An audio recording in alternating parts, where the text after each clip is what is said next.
Hello everyone, welcome. I'm Umbras, and today we are back in Enthusia Professional Racing with the wonderful Camaro Z28. This is a late model Camaro Z28. You can kind of see with the more catfish-like front end.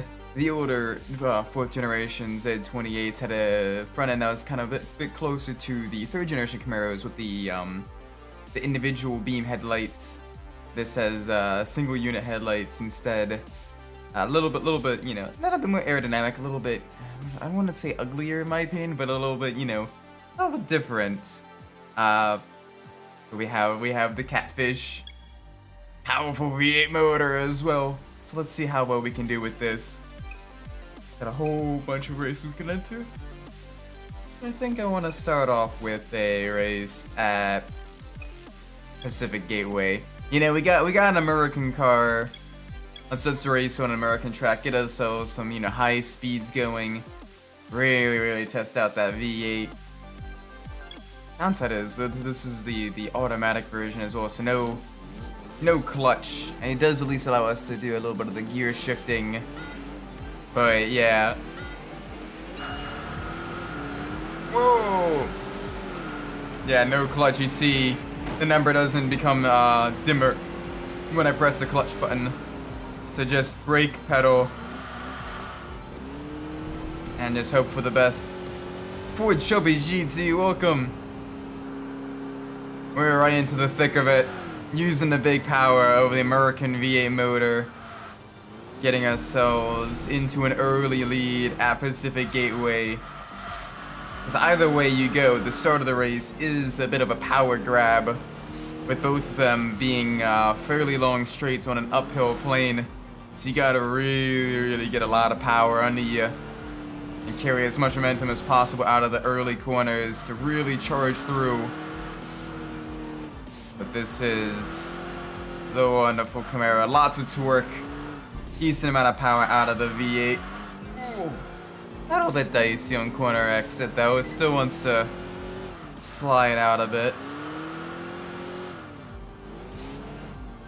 Absolutely beautiful machine though. Back to the left. Clip a little bit of the inside curb. A little bit of weight transfer to get us around the corner. The suspension is still a bit on the soft side. We may want to stiffen that up just a tad. But we don't want to lose too much mechanical grip by doing that because this is not an aero car. There's very little aero or in this machine. It is pure mechanical grip.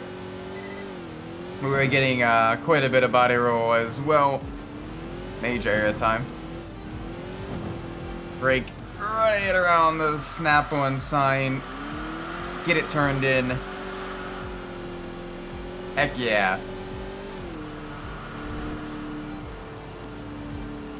Alright, good solid first lap. Minimal contact. Shouldn't be too many penalties. Should be easy level up. Keep it under control. There we go. No off tracks, no corner cuts there. Just a little bit of curbing on entry.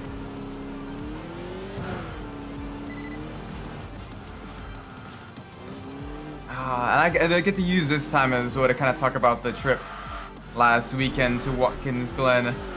I didn't get to just talk about it as much at yesterday's stream, as I was trying to voice act all the characters as well and everything. This is a little bit better time to kind of talk about that.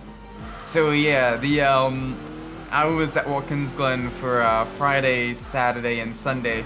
Went up Thursday, came back home Monday. Absolutely amazing trip. Whoa. Friday we got there, explored a whole lot of the paddock and everything. And they're a little bit confused what paddock is. Paddock is basically kind of the massive garage area and trailer area. We get to see all the cars, all the racing cars getting worked on, getting, you know, you got the inspection station there and everything. You got some garages and all of that stuff. And it is huge. The paddock area at Watkins Glen is absolutely massive.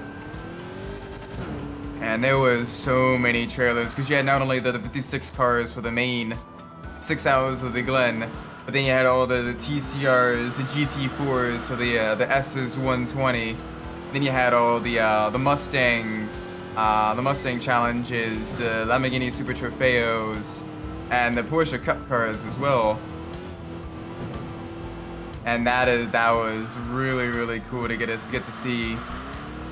Because I've driven some of the GT4s, GT3s, and some of the Cup cars in the Sims. Like I said, of course, the Competizione. So it's cool seeing, you know, the interiors that you get so used to seeing virtually, and really kind of, you know, talking with some of the drivers for that, and seeing just how similar it is to those Sims. I was quite excited about that,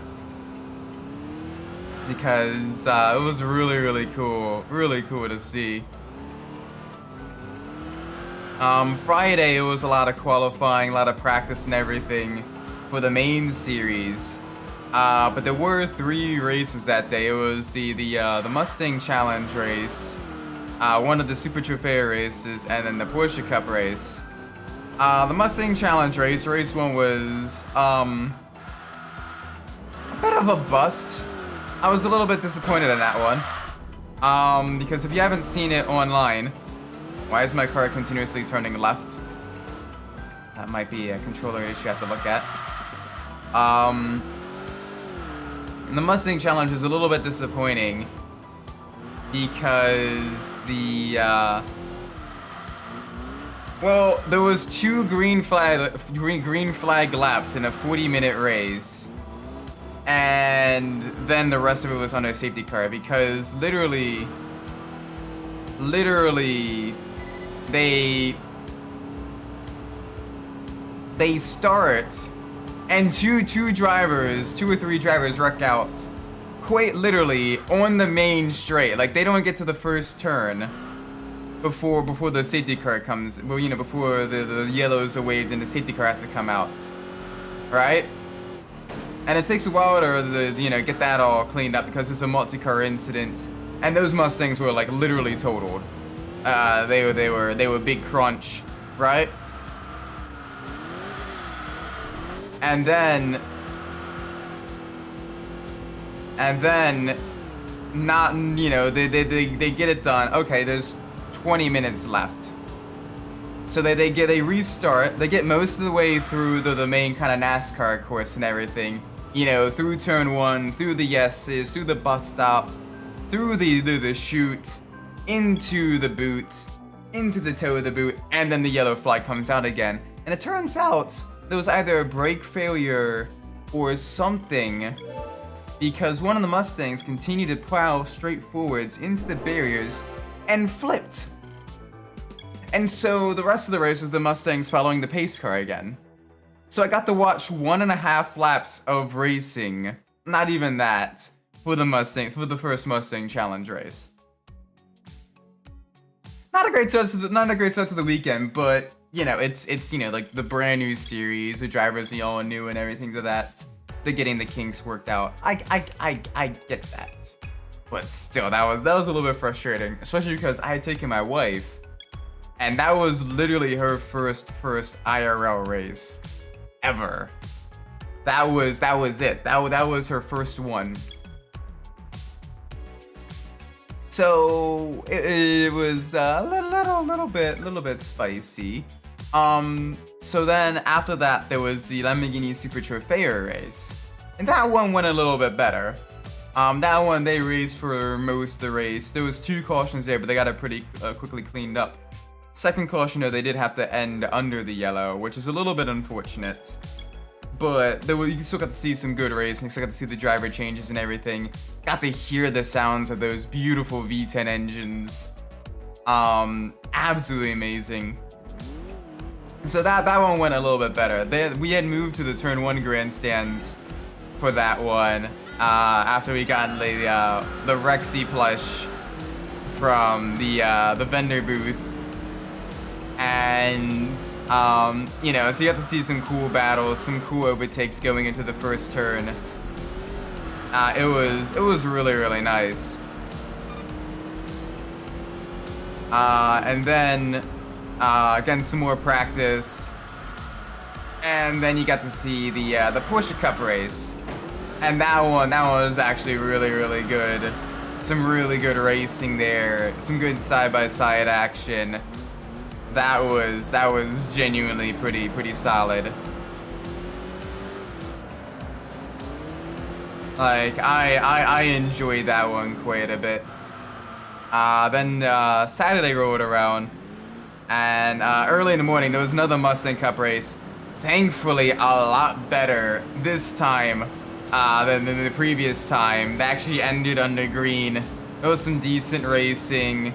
Got to hear the more street car sounds of those Mustang Dark Horses, because those ones they are a street derived kind of touring race car and everything. Like a lot of the parts are off of the standard Mustang Dark Horse street car. And they were, you know, they sounded really good. And they were able to follow really close because they didn't have a whole lot of aero components and everything. It was basically just a whole bunch of Mustangs on racing slicks and stripped out interiors, kind of going ham. And yeah, I like that a lot. And then it got hot as hell Saturday. It was really warm. Heat index was in the hundreds. Air temperature was in the 90s. Like it was rough.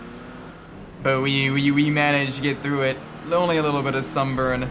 That race also, the race that day had another Super Trofeo race as well as another Porsche Cup race. We were primarily in the Turn 10 grandstands that day because we got to see the they had the Jumbotron there, so we got to see the racing off of that. And it was cool seeing the cars go through turns 10 and 11, you know, using up all the curb and everything, really laying down rubber, seeing a bit of like the racing line kind of build up the grip throughout the race. And that was really good. But yeah, it was the Mustang Challenge race, then it was the Porsche Cup, and that was really fun to watch. Those cars sound absolutely amazing. Those screaming, naturally aspirated flat sixes are, oh my gosh. Like, I know from an engineering perspective, turbo engines are better, but the sound of a high revving, naturally aspirated engine it just hits. It hits right. You know, and you know, my wife, she absolutely loved that. Then after that, there was the 120 minutes at the Glen. That was a GT4 and TCR endurance race. And GT4s, those are basically kind of sports cars with minor aero modifications. You know, little front splitters, small rear wing. Not a whole lot else, much closer to their road-going counterpart. And then TCRs, they were basically front-wheel drive, turbocharged, inline four-cylinder, sport compact cars like your Honda Elantra N, your Alfa Romeo Giulietta, the Honda Civics, you know, your Audi RS3s, you know, all those stuffs. And those things, you watch them go through turn 10, and you can tell which ones were setting up their vehicle to really get that lift-off oversteer, because they had their rear suspension set up super stiff. And what would happen with those ones is through turn 10, if you watch them through like binoculars and stuff, their inside rear wheel would quite literally lift off of the ground, and they'd be three-wheeling it through the corner. And that was so cool to see. And then the GT4s, those things were absolutely planted. They didn't have a whole lot of aero, but they were still really fast in the corners. You know, derived from a lot of the, you know, the modern sports cars, your AMGs, your Aston Martins, your BMWs, and all that stuff. Really good stuff. That one was really fun. I enjoyed the late race battles between the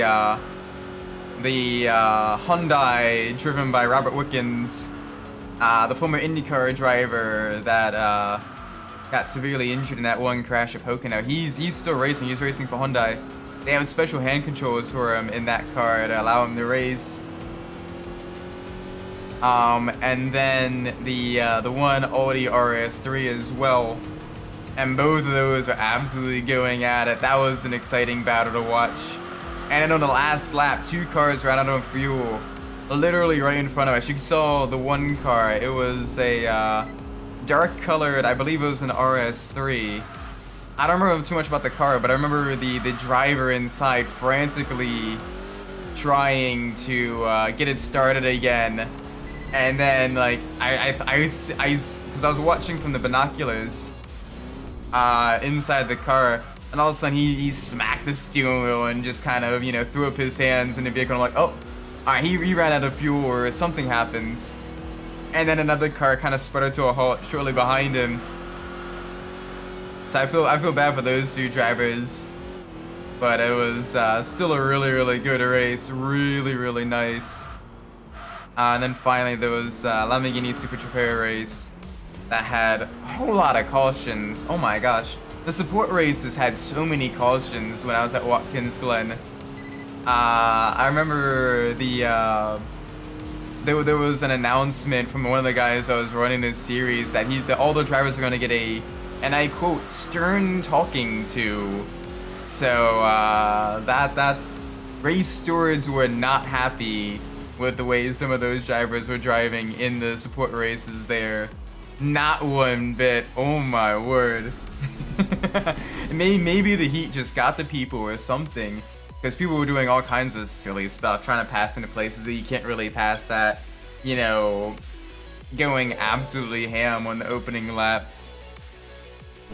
So it was a little bit interesting watching those races. But then finally Sunday rolled around, and it was thankfully a lot cooler then. It was in the 80s, a lot of cloud coverage and everything. And throughout the race, they were like, oh, it's gonna rain, it's gonna rain. Like, you can feel the wind picking up, you see the dark clouds all around and everything. And with sports car racing, they run in the rain. They will run in, you know, fairly wet conditions, as long as it's still reasonably safe for the drivers, you know, without the cars hydroplaning everywhere. And it was weird because as soon as it started raining, though, each time the yellow flag came out, it rained twice. The first time, 2 cars, an Aston and a Mustang, I believe, lost it in the turn out of turn 10 into turn 11, crashing into each other, and that brought out the yellow flag for a while until they were able to get the track cleared. And by the time they got the track cleared, the track was dry again, so going on the wets then didn't really work out. But then the second time, so it was a fairly light passing rain shower, but the second time, that caught us off guard because, you know, it was kind of gloomy, overcast and everything, and all of a sudden you felt one raindrop, and then you felt a couple more raindrops. You're like, okay, let's get the ponchos on. Before you even had a chance to do that, the sky opened up. Like, this was within like the last hour of the race. The sky opened up, the heavens, the floodgates just let loose, and it just began absolutely dumping on us. So we all rushed under the bleachers. My wife was coming back from the concession stand, and she got under some shelter just before the rain started. I was messaging her. She's like, "Oh yeah, I didn't get wet at all. I'm in like a soaked t-shirt, soaked pants, soaked shoes, and everything, in a poncho that I couldn't get on fast enough. Trying to dry myself out." And she's like, "Oh yeah, I'm fully dry, teehee." Which, I mean, on one hand, I'm genuinely happy that, you know, she didn't get absolutely soaked, because she would have been miserable. My dad and I, though, were under the bleachers, both absolutely soaked.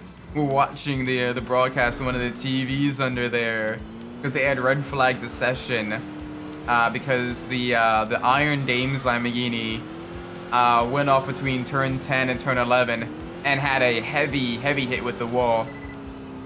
The one driver She was hospitalized for a little while as well, and the Iron Dames had to pull out of the 24 Hours of Spa as well. That's this weekend. They had to pull out of that in order to kind of get, make sure all the drivers are fully recovered and everything, and to get, vehicle repairs done and all that, because that car, the entire rear of that car was gone. Like, it ripped the suspension out, the most of the rear bumper, the rear diffuser is gone, rear wing gone. It was crazy. It was a heavy hit. And I did catch that. I was trying to get the my poncho on. I got it on over my head, and right as I heard a big "whoa" from the crowd, I look out, and it was just smoke and car parts strewn about just everywhere. So that was really worrying, because that was, thankfully she hit the wall with the rear of the car and not the front of the car. So I think that would have been a much worse hit had she hit with the front. But still, that was absolutely brutal. Glad the driver's okay now though. They red flagged it for a little while, and then with like 20 minutes to go, it was a last minute sprint to the line, trying to see how well you can manage traffic and everything. And it was really close. I was rooting for one of the Corvette teams. I love my Corvettes. And oh my word, one of the Corvettes ran out on like the second to last lap and had to refuel so that they could finish the race, which dropped that out of contention. So instead of a Corvette being first and fourth, it was a Corvette being third instead, which is still on the podium. But they lost out to the Aston and the McLaren, the Aston of Partner Motorsports, and the McLaren of Pfaff. Which, granted, they did really well this weekend as well. Both, really good strategies, keeping the nose clean and everything. And honestly, with as much bad luck as Pfaff Motorsports has had as well, they did really good to kind of, get a nice podium. So GG on them. But still, that was absolutely brutal. It was a race where basically you had to be lucky rather than good. I mean, you just had to be good to be in contention to, get those lucky breaks. But holy hell, you had to be, like, you had to get your strat. Like, there were so many things that you couldn't have even predicted that just really, made that race chaotic. One of the most chaotic races I have ever attended. But definitely a memorable one for a long time, that is for sure. I'm glad I went. And if you're not part of the Discord as well, I have a whole bunch of the pictures on the Discord, as well as on my Twitter as well from that weekend. And it was so nice. It was such a fun experience. The food at the track was pretty good too. There was this one pulled pork truck that did kind of like this barbecue and everything, and it was all of the pork sandwiches were named after different like punk rockers and everything. And obviously the truck itself was called Pig Vicious, which again named after another rock star and everything. I got the Piggy Pop. Based off of Iggy Pop, that rock star. And it was pulled pork, mac and cheese, barbecue sauce, and I want a sandwich with some fries, and oh my gosh, that was so good. Would again, 100%. I would 100% eat that again. That was so good. Oh my word.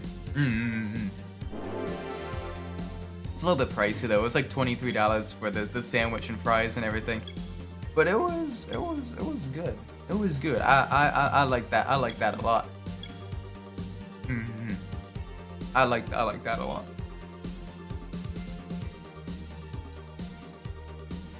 But honestly though, like getting food truck food is always really good. Like I remember one year, last year, or 2 years ago, I went to this, the MG's at the Rocks. It's a car show for British cars at Rock State Park up in Maryland, my neck of the woods and everything. And oh my word, it was so good. There was this halal food truck, this kind of like a Middle Eastern, Mediterranean food truck, and they had shawarma. And oh my gosh, shawarma is so good. Shawarma is so tasty. Anyway, I'm gonna pull up the display capture. We are going to be picking our next vehicle. We got 5 choices. If we get 1, it'll be the Nismo Skyline. If we get a 5, it'll be the Subaru Legacy B4. Let's see what it gets. Whoa, oh. Hell yeah, brother. The Nismo Skyline, a 400 horsepower. Got the aero kit as well. This is gonna be nice. This is gonna be an absolute beaut to drive. Only 1 color choice though, but hey, who cares? It's gonna be fast. It is gonna be fast. It is gonna have some grip. It's gonna be nice.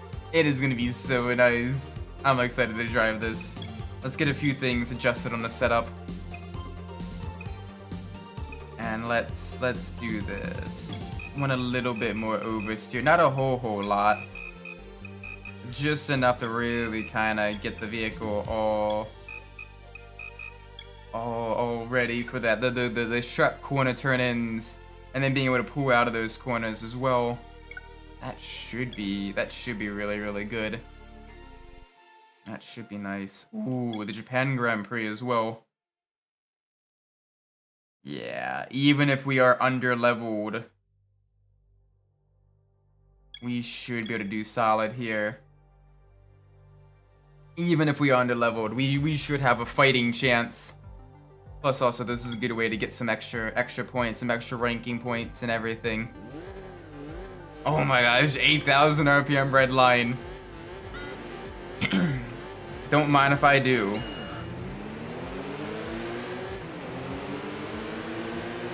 Oh, it's got the high performance clutch as well. Really quick gear changes. Really good on the brakes. A little bit of understeer though. Little bit of understeer. We gotta watch that.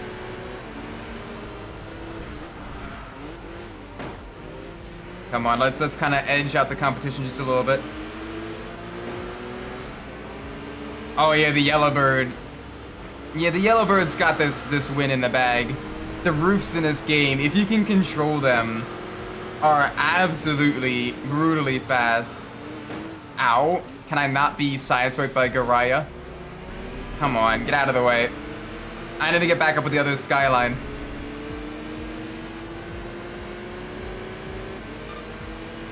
The Garaya is a lot slower in the straights, but it's able to really kind of dive us on the corners. Because it's really good on those brakes.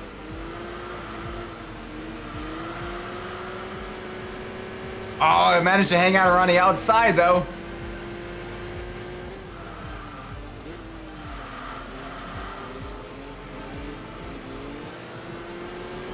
Come on, gotta pull out of the corner. I need to catch up with the RX-7 and the Skyline.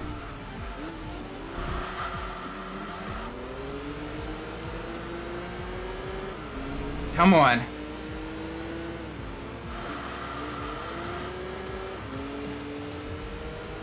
Gotta really catch them up. We have more power than them, but not by much. Especially because both of those vehicles are also going to be fairly tuned. I mean, if we can pull a 4th place finish out of our hat against some of the you know, top ranking vehicles in the game at a high level tune with you know, a level 1 Skyline, even if it is a Nismo Skyline, that is pretty solid. And to make sure we don't lose any ground to the Garaya as well by doing stuff like that. That'll kill our lap time. That'll kill our lap time.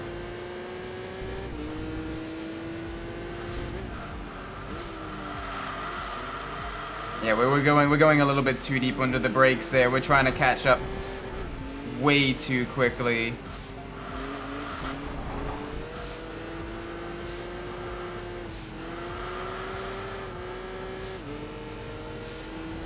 Although these two in front of us are absolutely going at it, so that should slow them down. It is keeping them, you know, within visual range. It's allowing that yellow bird to absolutely pull a gap. The downside is if we get up into there, it'll be a three-way fight for a second. But that'll make it really, really difficult. Because then if we pass one, we're now stuck in the middle. We're trying to pass another one while another one is dive bombing us from way back. Yeah, that Skyline's got more top speed, more acceleration than that RX-7. That RX-7's got those better brakes and those better cornering. Gosh, this thing is an understeery Skyline right now.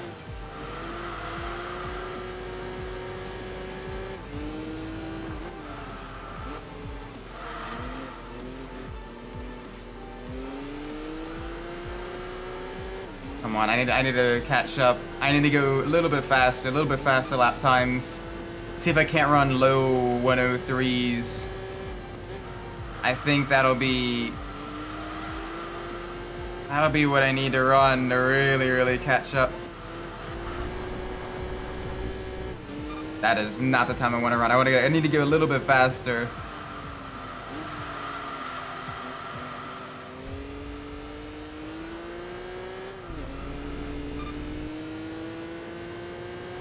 We are pulling a gap from the Garaya though,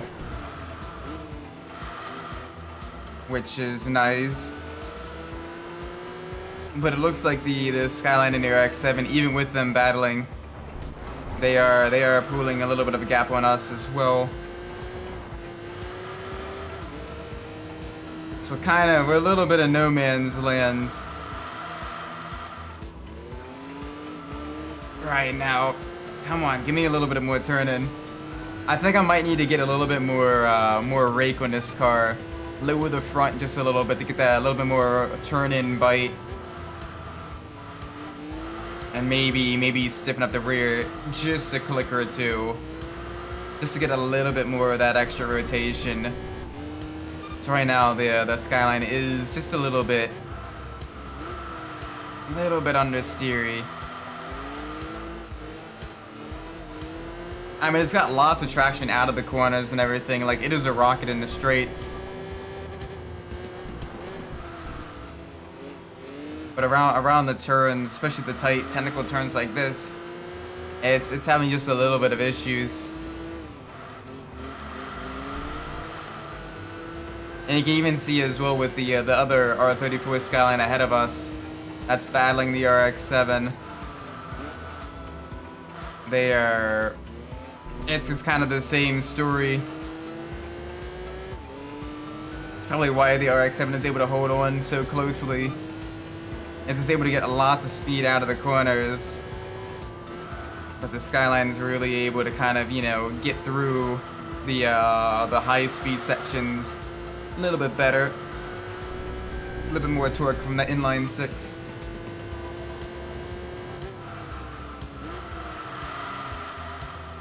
Oh well. If we can keep our speed, keep ourselves clean, and so at least be a solid means of leveling up the Skyline to make it more competitive in the later RS races. 'Cause that's the thing we really want to focus on with this, because we have one of the faster vehicles in the game as well. We want to level it up as soon as we can.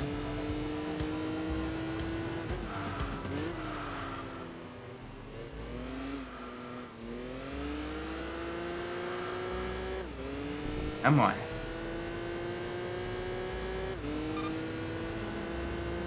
Big push, big push, big push. We're running faster lap times. We're starting to come to terms with the car. Mid 103s. It's not enough to catch them, but it is enough to pull more of a gap from the Garaya. That was high 103s. That was a little bit worse. That is way worse. That's bad. That is very bad. Oh, that sound though is nice.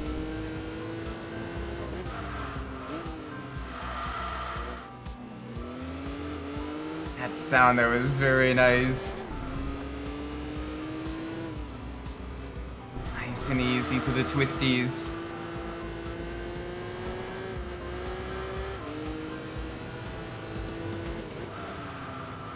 Down into the hairpin.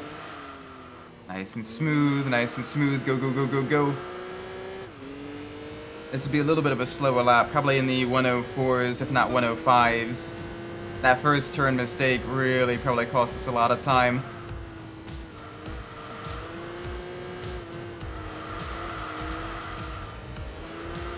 But our consistency is pretty solid in these cars.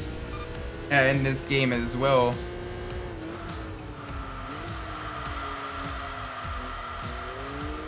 There we go, that's a lot better. A little bit of an off track, but that's alright. There's no grass there to cut. Just taking up a little bit of dirt.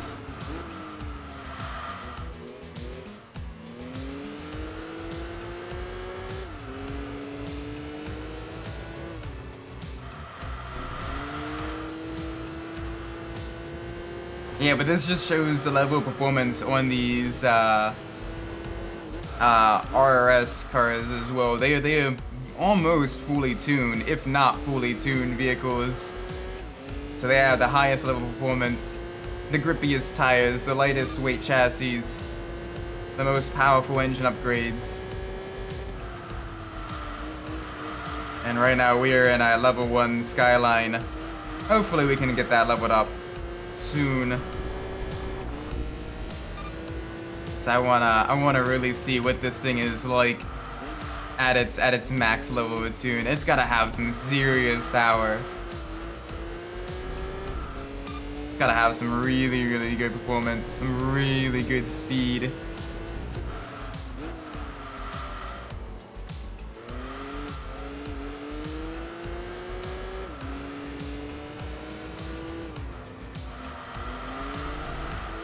Come on.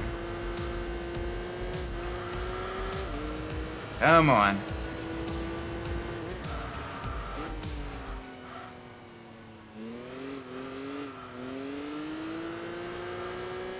There we go. Nice, nice, nice, nice.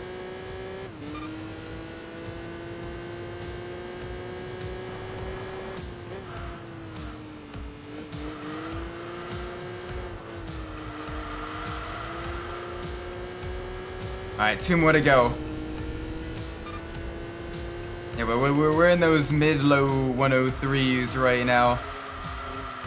It's very solid times for a street legal car.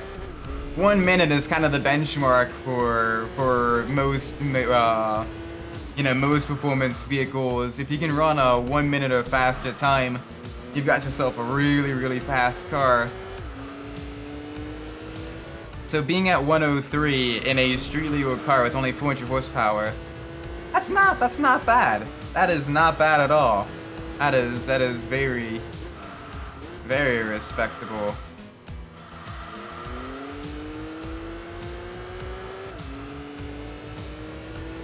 Oh, come on. Don't have too much left. I want to see what this thing is like once we start getting it upgraded.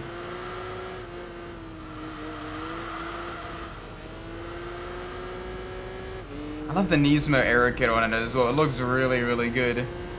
Like, honestly, it looks better than some other, like, aftermarket body kits I've seen for the R34s. It just works. I love the way it looks. Come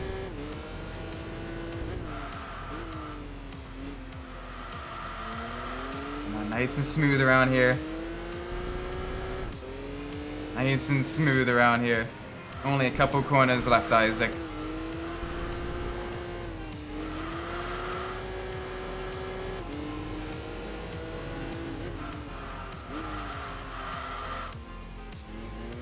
There we go, there we go.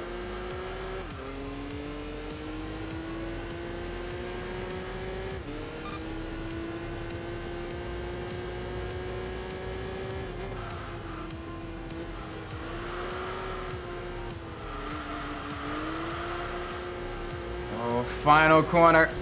Run it a little bit wide, kick up a little bit of dirt. That's alright. Yeah, 11 seconds. The RX-7 managed to get past the Skyliner. That's impressive. GG on that front. GG on that front. There we go. Level up. Yes. Give me that level up. It's gonna be a little bit lighter. Yeah, I know our ranking's gonna decrease just a bit. We do have a free week, but there isn't too many street cars to unlock. So let's get a little bit of an adjustment there. That should get a little bit more corner turn in on the one entry. That should help. Speedyapolis. I mean, yeah. Don't look a gift horse in the mouth. This is gonna be a nice race for us. To really showcase the inline 6 power. Although that SL, please don't be the Mercedes AMG SL. That'll be the one thing that can beat us. Okay, good. It's only the SL 500. We can race against that. Gotta use the all-wheel drive acceleration and just try to get as far ahead as possible on the as big a gap as possible on that SL 500 before it's able to get up to speed. Good. The car has 6 gears.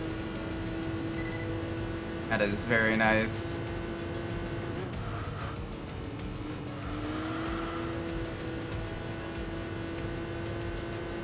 Okay, this thing has actually a pretty solid top speed. And they can really go through the corners as well. So we might be okay. We might be able to pull a gap on the SL 500.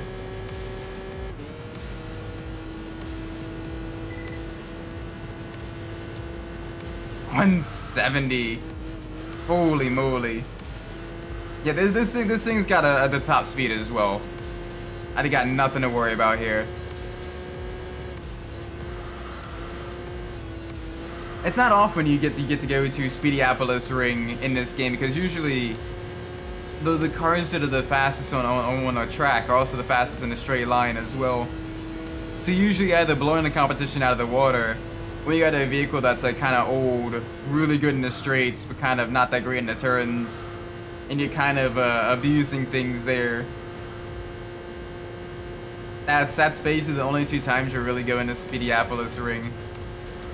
Because there's not a whole lot you can do to really kind of, you know, beat the AI. It's only 4 corners a lap, and mostly straights as well. So if your car does not have the power, you kind of toast.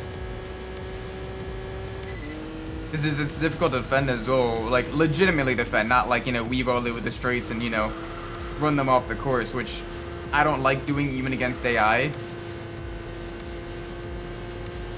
So, yeah.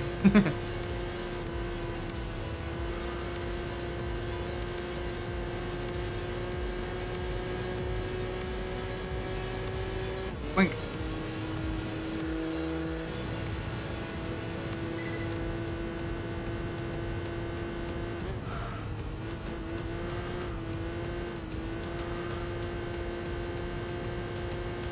Come on, here we go, here we go.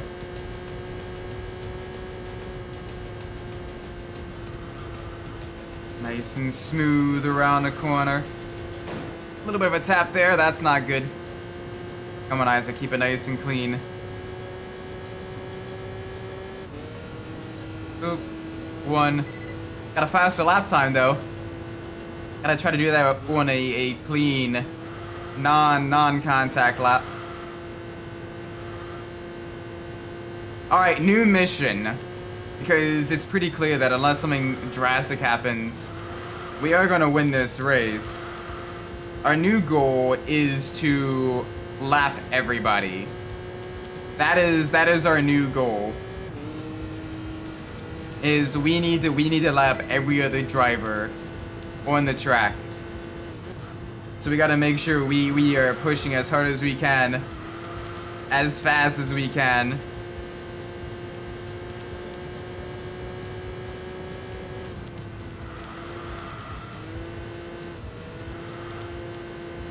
Come on. There we go, there we go.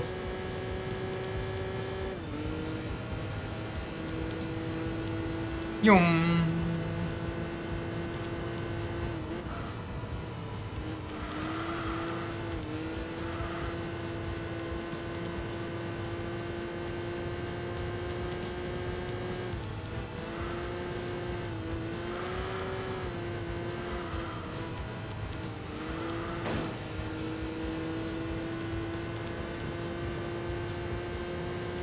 Ooh, there's actually another car right up there with the SL 500 as well.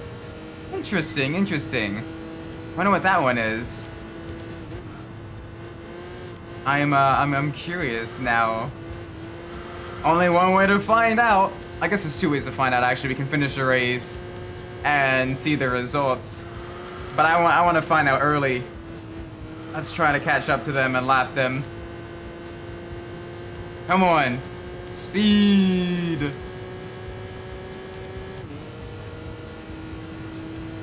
This is usually why with most oval racing as well, the vehicles are very similar in performance. Or it's a spec series. Because otherwise you get stuff like this where it's you have one or two drivers break away and then everyone else struggling.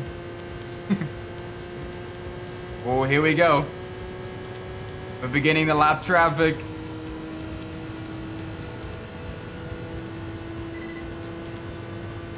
Here we go.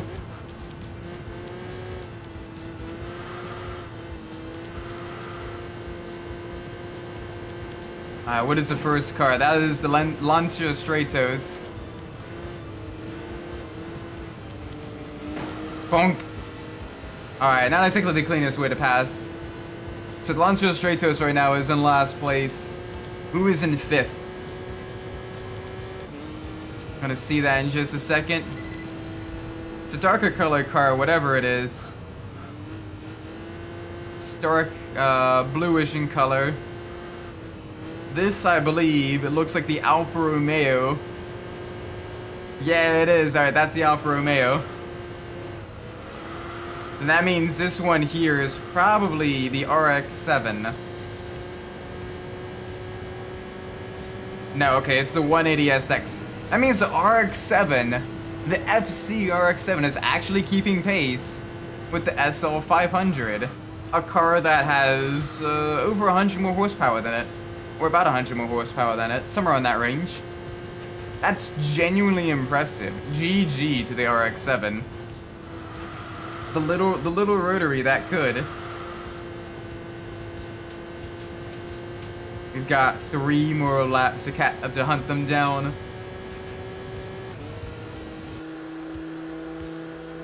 Come on. 3 more laps. Let's chase them down. Oh, this is gonna be great.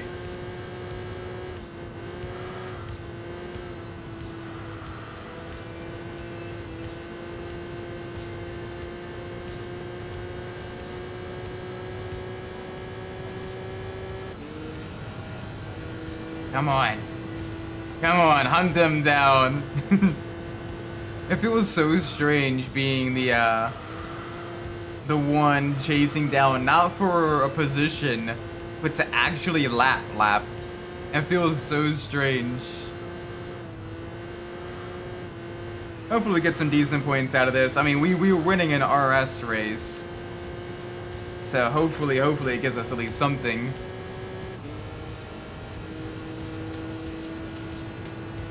Yeah.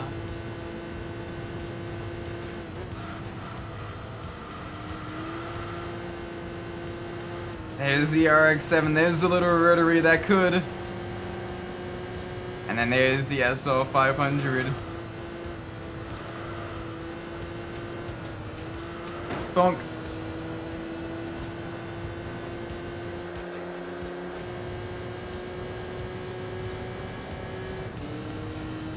Oh my gosh, we still have 1.5 laps to go as well. We have lapped everyone. The game doesn't even recognize it as like being a lap down per se. It's 1 minute and 2 seconds. 62 seconds behind. You know what's even crazier is as fast as we're going, for pole times for the Indy 500, they're doing these laps in about half the time.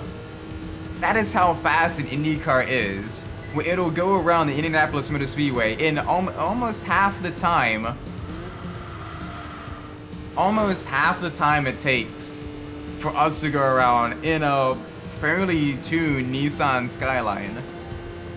That is impressive. That is some impressive stuff.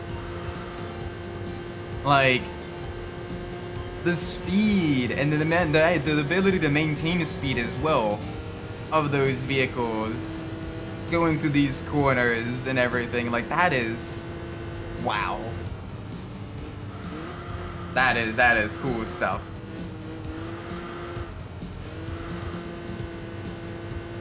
And that's on the bucket list as well, as I do want to go to the Indy 500 some year. I think that'll be really exciting to see. That'll be really cool to see all the drivers and everything, the sheer speed of the racing. The drafting battles for the lead and everything. That's gonna be so nice.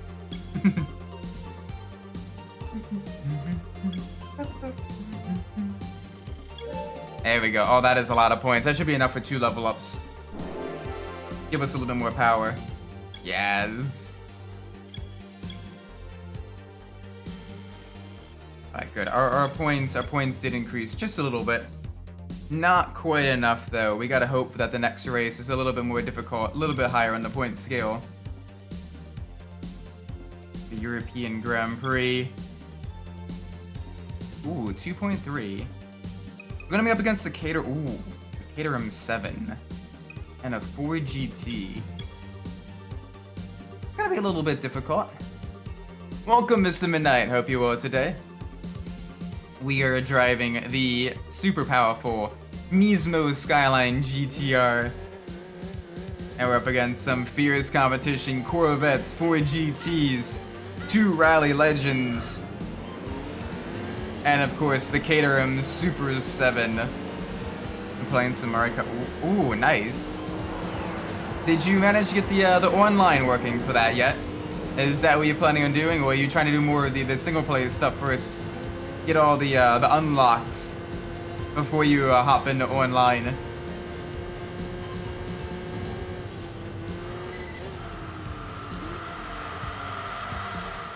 Okay, so you're doing the single player. This special cup, nice. So you got your 50cc races most of the way done. Is special cup the last one? I'm trying to remember the order. Special cup is fairly late in the roster, so it's gotta be you know, you gotta be close to getting to the 100 cc's, which if I remember correctly in Mario Kart Wii is bikes only, which is still really cool.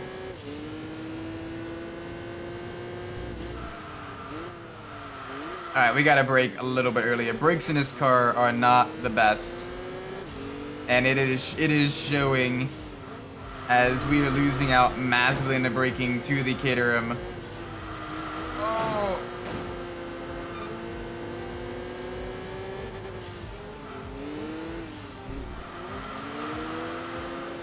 Come on, big push. Let's see if we can't catch that back up. That is a very fast car. With, if I remember correctly, that one is powered by a motorcycle engine. I think the Super 7 is powered by a motorcycle engine. I know the Caterham 7 Fireblade is powered by a Honda motorcycle engine. So I'm pretty sure this one is powered by a motorcycle engine as well. I know some of them are powered by Ford Ecotec engines, and some of them are powered by Honda car engines as well. So, but they're kind of similar-ish chassis. They're just kind of configured for different engine configurations, and you know, a little bit more advanced or more simplistic suspension systems, as well as bigger, smaller brake kits. Basically, if you want something more for track use and more for kind of, you know, street use and everything, if you want something that's closer to the original Lotus 7, or if you want something that's, you know, modern, cutting edge, carbon fiber, ready to tear up the track. Either way, the Caterhams are absolutely beautiful vehicles.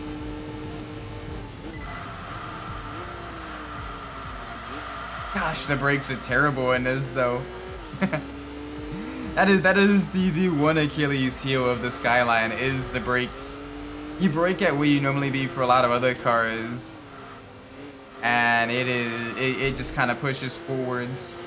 You gotta brake a good, you know, 20 meters, 20, 30 meters earlier. Otherwise, you run wide in the corner.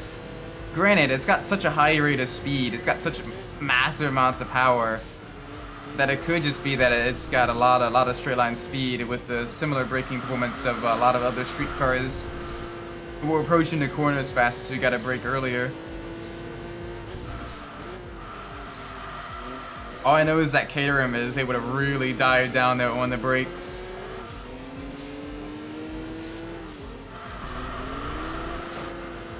Ow.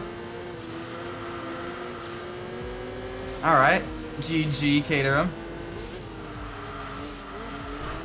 Gotta really sneak up the inside there. They slowed way down on that corner. You can take that corner a lot faster than that Caterham did.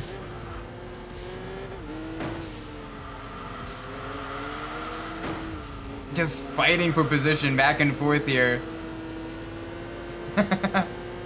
We have the straight line speed, and we have the acceleration out of the corners, but that Caterham's got the cornering ability and the braking ability. It's like a higher tier version of that GTR versus RX-7 battle at Tsukuba we saw earlier in front of us. Ooh. He keeps compromising his line trying to pass me in the corners though. It's gonna be an interesting battle because once we get through the backwards Radeon, we should be okay.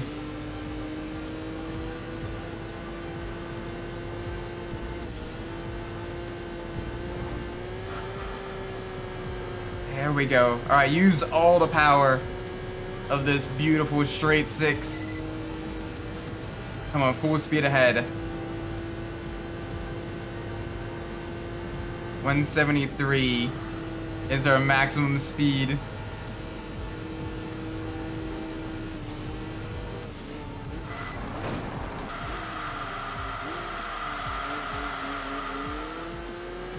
Oh gosh. You gotta start braking while still in the hairpin, or not the hairpin, but the bank corner. Gotta brake so early there. I was not expecting that. Gotta carry so much. You carry so much speed as well into that corner.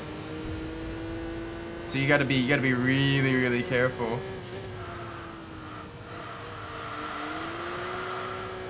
Yeah, it's already gained a second on us. Gonna probably gain another second going into the hairpin here. Brake just before the 50-meter board. Into the hairpin. Come on. Come on, you understeery Skyline. I need you to work with me.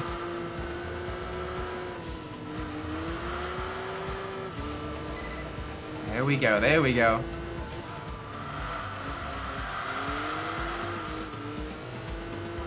Nice. Very nice. Keep it under control, Isaac.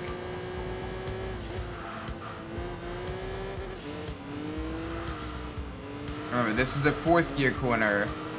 You'll be a little bit under the power band, but it's better than bouncing off the rev limiter trying to get through.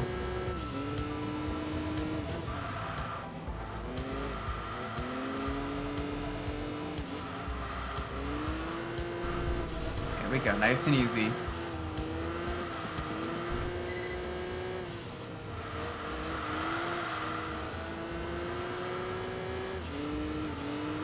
Come on. Alright, one more lap to go after these series of corners. Let's make sure it's a good one. We are actually pulling a gap on the Caterham. Lap times are getting faster. Shouldn't have too much issue keeping it behind us unless we make a major mistake. Oh my gosh. Like that? That's not good. Yeah, that slowed us down. That slowed us down a decent amount.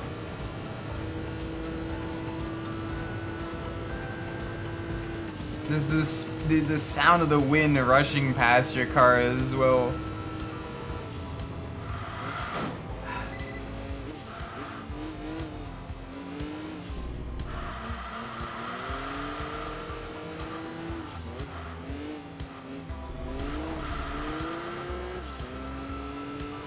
Come on. Nice and gentle.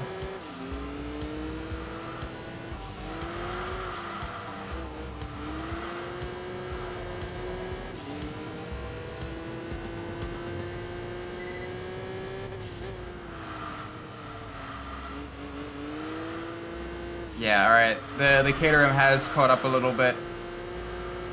This is gonna be a tough fight to the finish.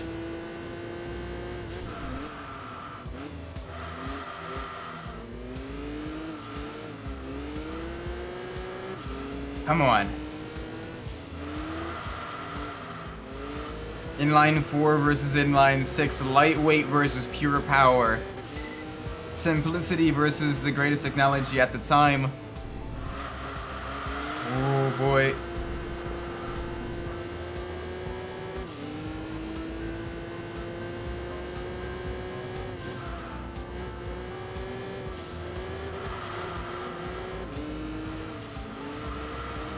Come on. Come on. Let's go.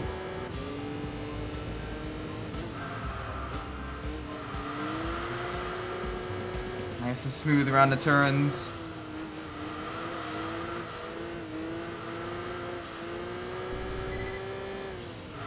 Yes.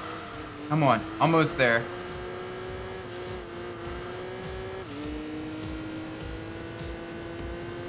Almost there. It is gaining on us. I hear it. I hear that little screaming in line 4. We should be able to beat it.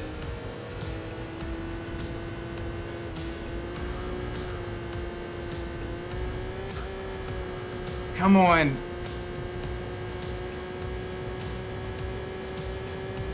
There we go. Nice. First place. Oh, that R500 was absolutely on our rear the entire time. Kept us honest for sure. Nice. Here we go. That's a level up. That is a level up. That is good. That is good.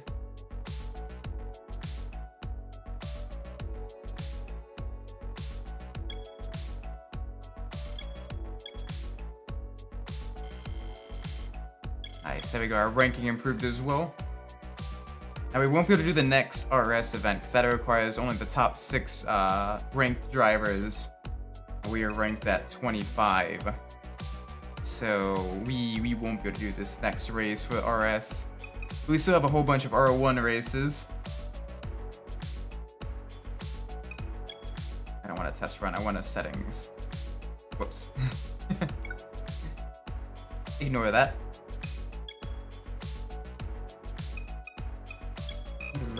Need a little bit more front fights.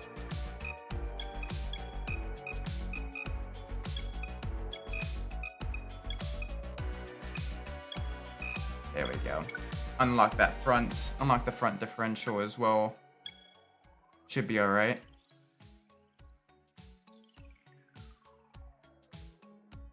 Should be a-okay.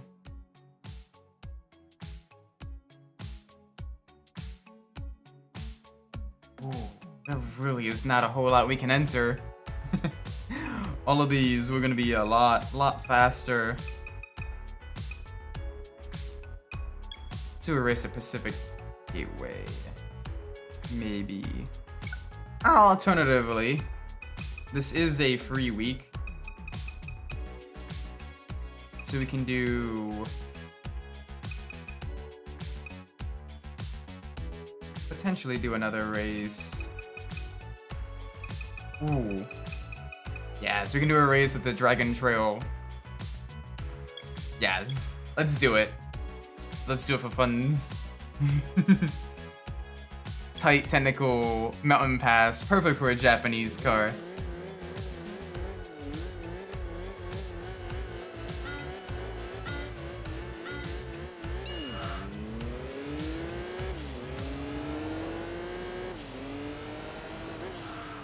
Easy through the chicane.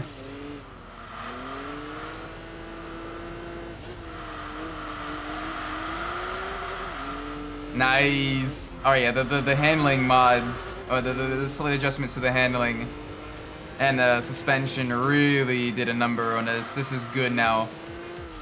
This feels good. Granted, we also got a couple upgrades that are improving the weight of the vehicle, which probably also makes it feel a little bit more responsive, a little bit more manageable. No touchy on the wall there.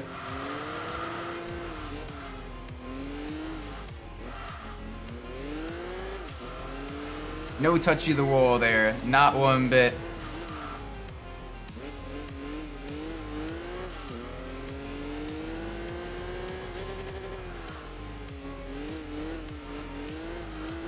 There we go, there we go. Keep it nice and gentle, nice and smooth.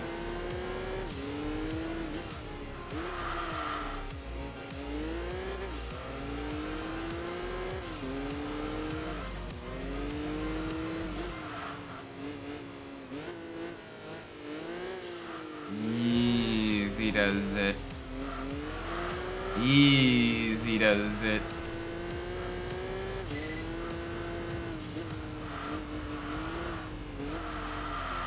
That's a big spider on my wall.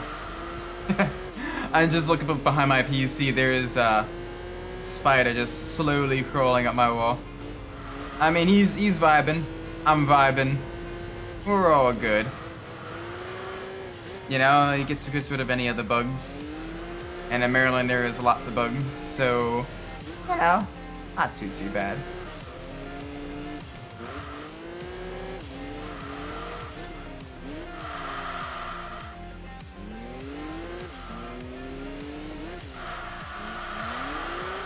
Ooh, okay. E-brake does work here as well. That actually is a little bit quicker. Okay, so for four-wheel drive cars, you're actually better off kind of using the handbrake to slide it around the hairpins and then use the traction with the four-wheel drive to really get it going. Okay.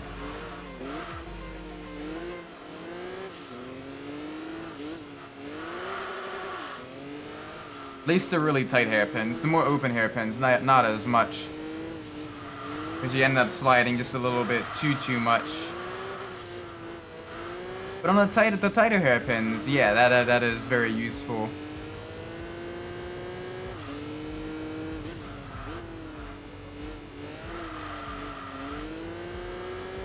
Come on. There's the finish line.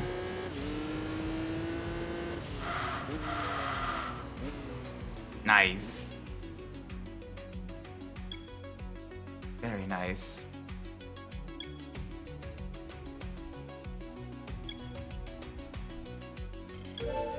Boom. Another level up. There we go. We got some grippy boys. Give us the grippy boys. Give us all the grip. Yes. Alright, next race. Where are we racing? Mirage Rally. So that's 700 points there. What is this? This is 320. Alright. Mirage Rally it is. That's the highest amount of points we can get from this. We're up against the Legacy Wagon. You can just see the entry list of the guy driving the Legacy Wagon. He's like, well, damn. Alright then.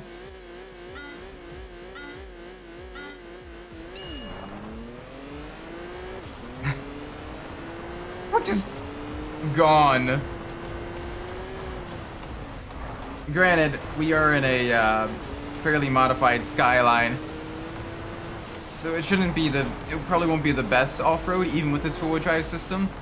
It'll probably be a little bit on the understeery side, a little bit on the heavier side, due to its fairly long wheelbase. I have lots of traction, but oh guys. Rallying a Skyline. Rallying a GTR. Oh, all the purists are gonna be so angry.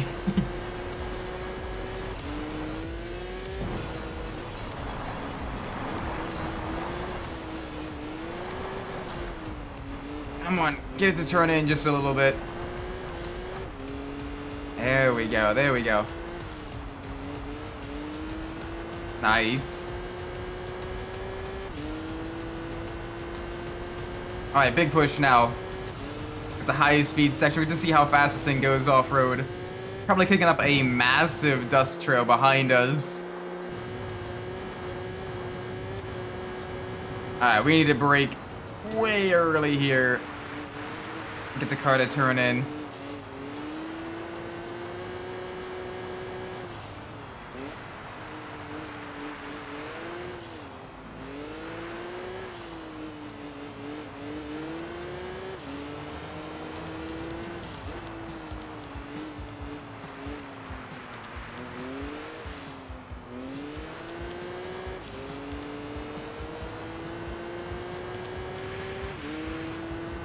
There we go. There we go. Yum. Bonk. Big heavy bonk. It's like they don't give you enough space to slow down after the finish line. You just crash right into the wall there.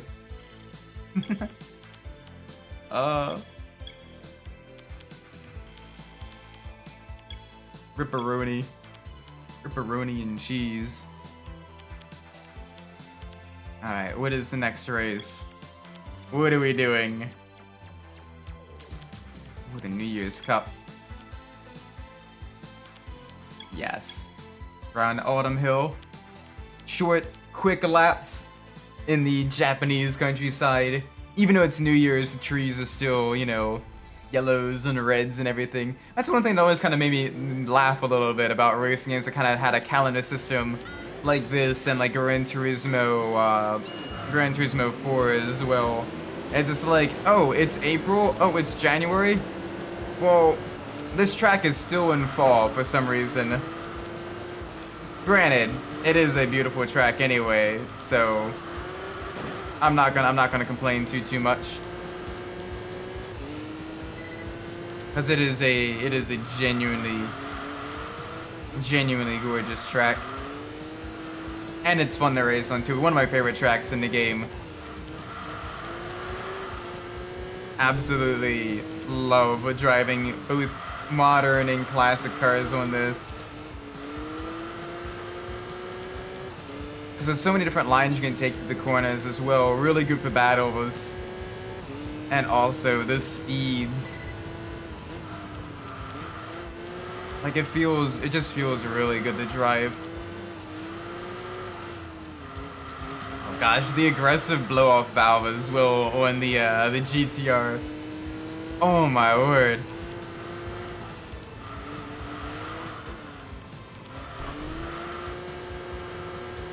This sounds great.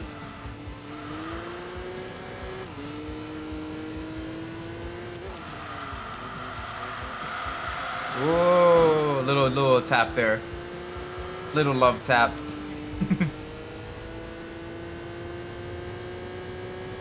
Come on.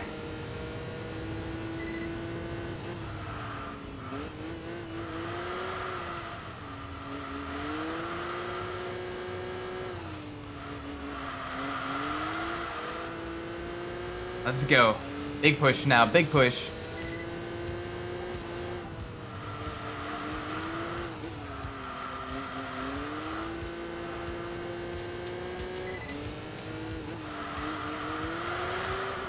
Absolutely send it sideways to the tunnel. Get that echo as well.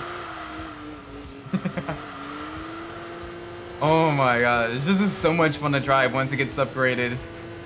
The weight reduction really helps it. Really helps its main key weakness with the braking distances. The tires kind of help prevent the understeering, the suspension adjustments. Make it really snappy on corner entry. But the four-wheel drive keeps it nice and steady on exit. Oh, this feels so good to drive.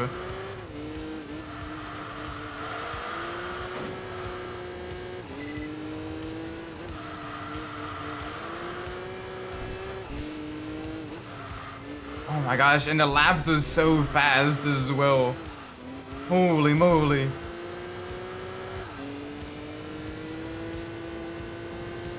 One, 2, 3, 4, even faster time.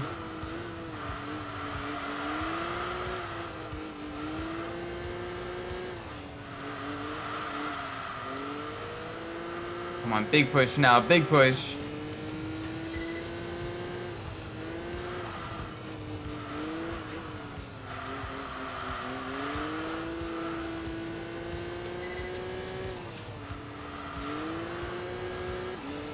There we go. Woohoo. Alright, nice and easy, nice and easy. We may end up lapping a good chunk of the field as well here.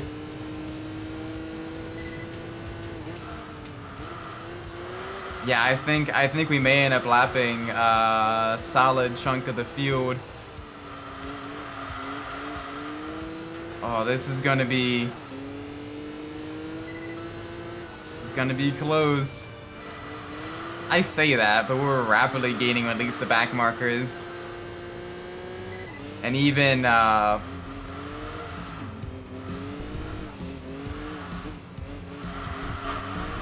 second place is almost half a lap down. As we're catching up to them, so we may be able to lap most of the field. Probably not everyone, but pretty close to it.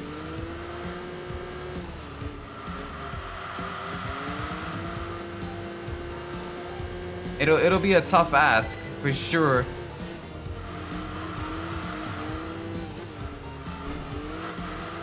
Because we will lose a little bit of time passing some of the other drivers through here. Unless we can do it on a straight. We might be able to do it on a straight.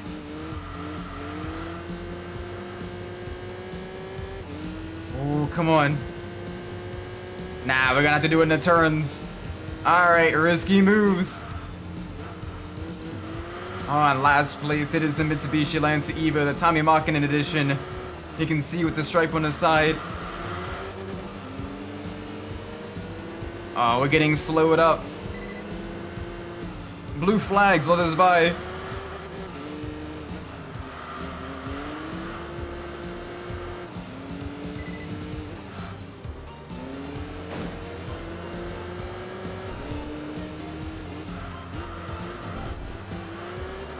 Come on. There we go. Another little tap.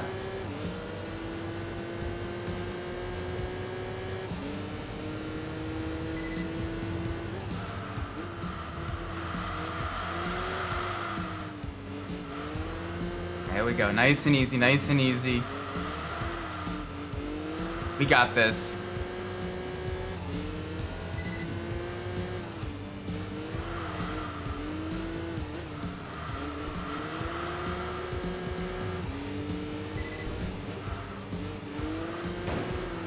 Alright, less touchy the wall. Less off courses, less touching the other drivers. Oh, is that an NSX? Oh my gosh, we are lapping an NSX. Big push.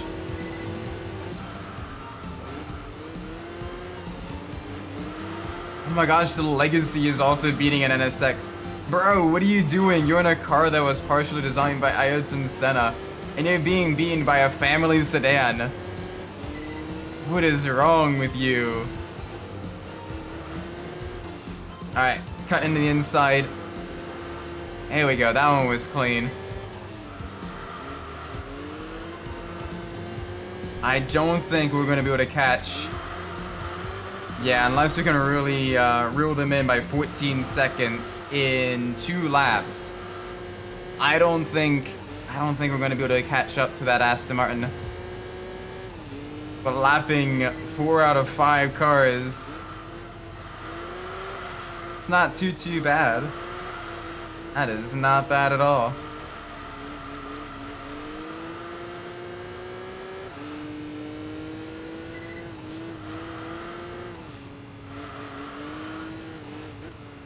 To be fair, if the race goes on much longer, that Aston might also end up lapping some of the back markers.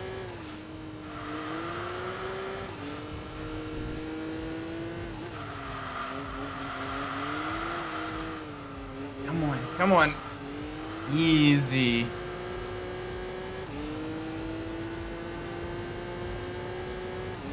Nice and gentle. Alright, one more lap.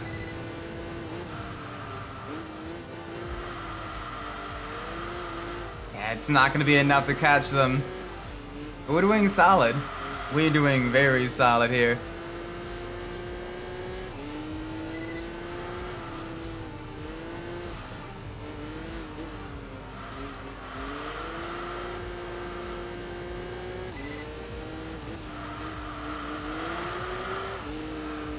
Oh boy. This car is probably the upper limit for the speed of this track.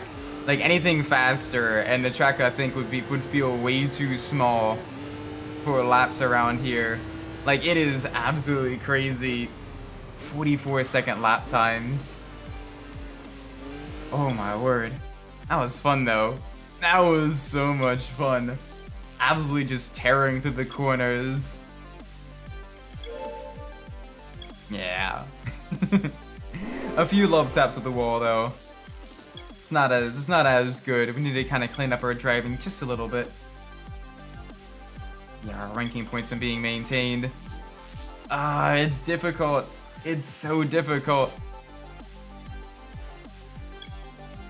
So we're entering the hardest races we can. Oh gosh, Winter Trom.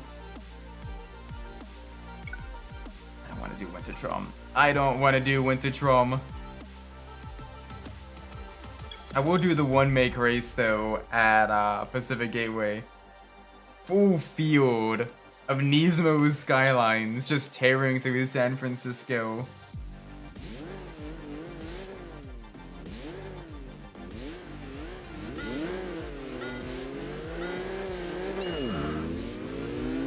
Yeah.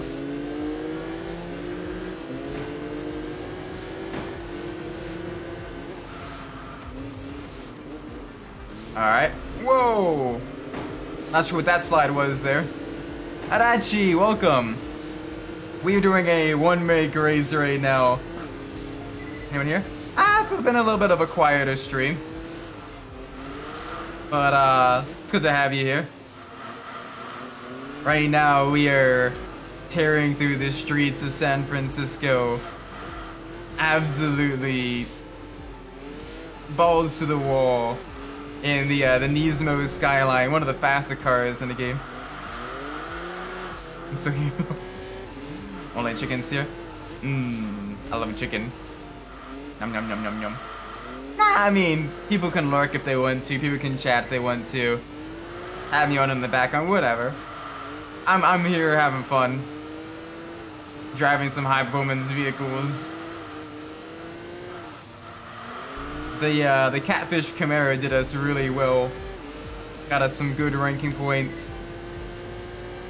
It felt really good to drive that one, even with the lack of a clutch. It was, whoa!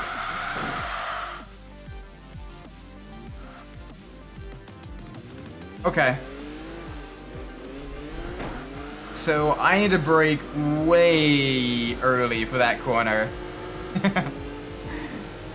You're going so fast on the uphill that you catch so much air, you literally can't slow down. So I gotta remember that. I gotta remember that next time I go around the lap. That we need to brake way early there, because otherwise we will catch air. And then we will be very sideways. Welcome, Red Phoenix. Hello, I got my money's worth from City Car driving on Steam. 80 peps. Ooh, nice. Is the game any good? I haven't played that one. I keep seeing it getting recommended to me, but I have not played it myself. I unfortunately won't really be able to participate much in the summer sale, just because one, I need to spend my money on a couple other projects, and two, just, you know, taking care of family and everything. So I need to kind of hold off on purchases for a little bit. But if it is any good, next time it goes on sale, I may have to get it. If it is solid.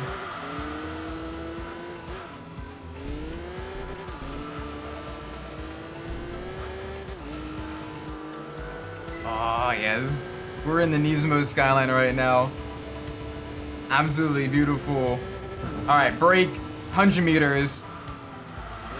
There we go. That's much better. You're going so fast up that hill that if you brake it when most of the other street cars brake, you go flying. This thing has such a high rate of acceleration and top speed that you just shred.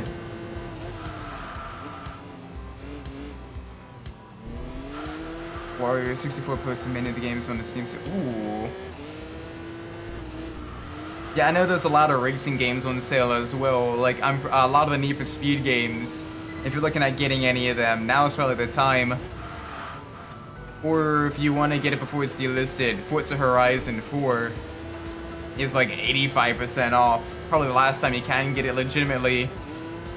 So might be worth trying to, you know, grab that. Otherwise, you're gonna have to, you know, hope for it to eventually get cracked and released elsewhere, or maybe buy a sketchy key on one of those sites.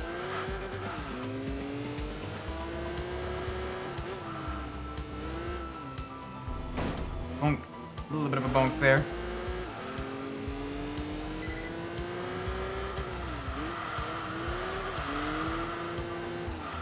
Nice and easy. Come on.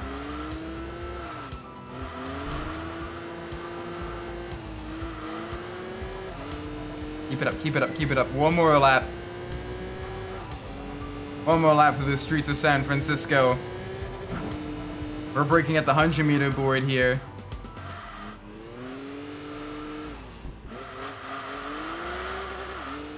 We do not want to break any later than that 100-meter board, because otherwise we go flying. Speed.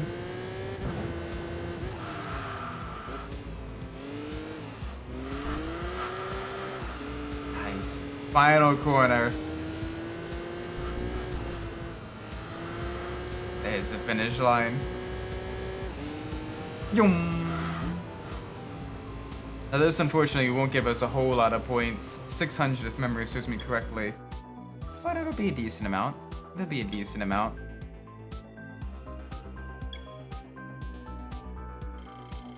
There we go. Let's get that leveled up just a little bit more.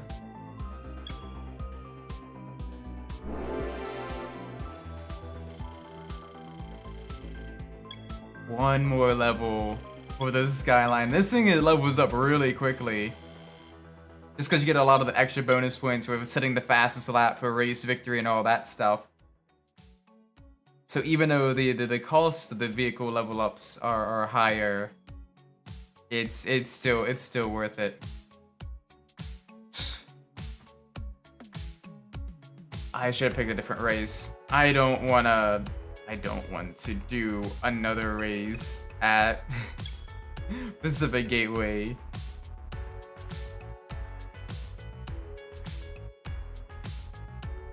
Skyline versus Rotary. We have 2 rotaries and 4 sky. I mean, that's not terrible balance. Santana's still living in San Francisco. Yes. I gotta play that game. I haven't played any of the driver games. I need to. I've heard some of them are kind of good and some of them are absolutely terrible. So it'd be kind of fun to try some of them out on stream. The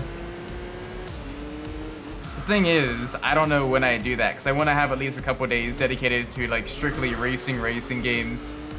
And right now Tuesdays are, you know, your GTA games, and Wednesdays are you know, the RPGs.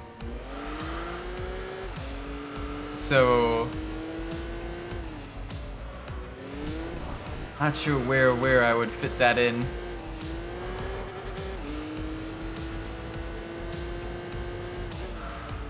I mean, I guess depending on how far we get into the GTA games before GTA 6 releases, Tuesday could be a good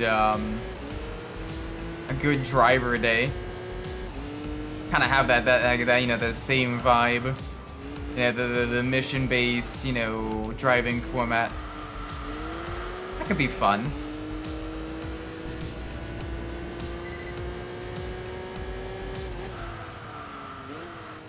I want to see as well how fast you can do a lap at Tsukuba with the vehicle nearly fully leveled up.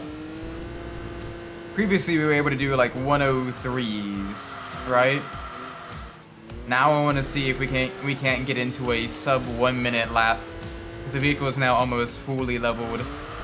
And usually that's good for at least another second or so, maybe a little bit more off of a lap time at Tsukuba. So we will have to see. That definitely was not helping our time at all.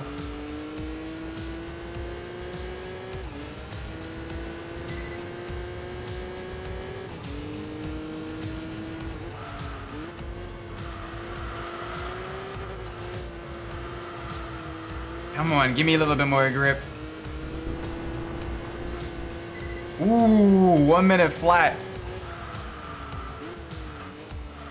Or nearly 1 minute flat. Okay, sub 1 minute lap time is possible.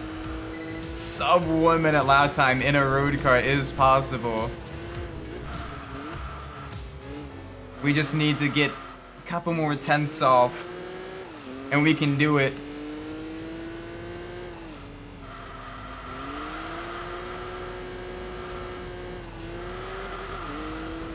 Come on, big push, big push, big push.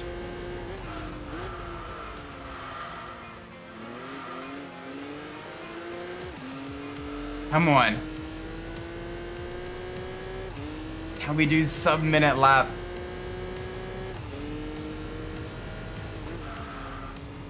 I'm gonna keep it in 4th gear. 3rd gear is kind of bouncing off the rim limiter on exits. 8, 9. Oh, come on.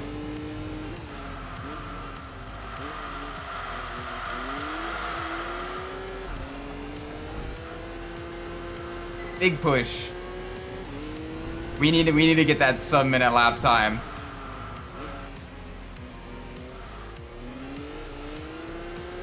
That is what I want to do. Alright, a little bit of an off track. Oh no, we're gonna have to start dealing with back markers as well. Oh, that's not gonna be good. Oh, buddy. You're so slow, speed up. Oh, that's gonna kill her a time.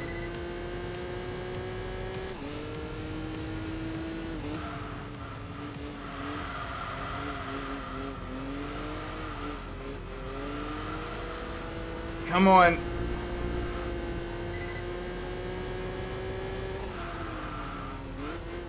Now I got the RX-7 as well, or the RX-3, sorry.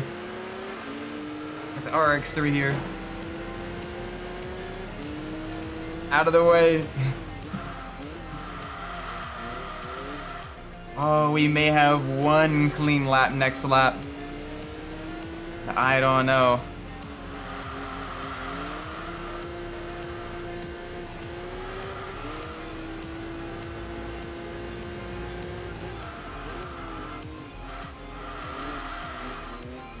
Nine, 40, 41, 42, 43. Come on.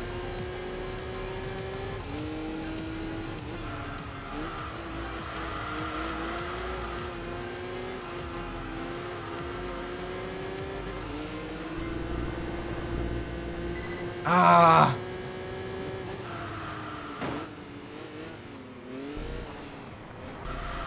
Nah, we're not gonna be able to do it. We had a couple of clean laps, but weren't quite able to get a lap together. Now the back of the traffic is getting into the way.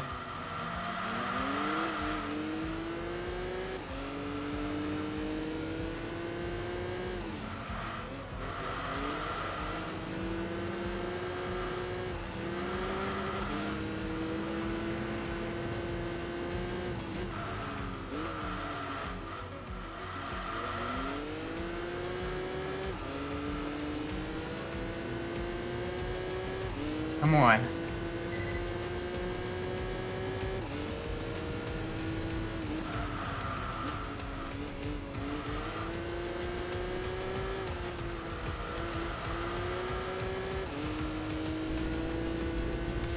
Jeez.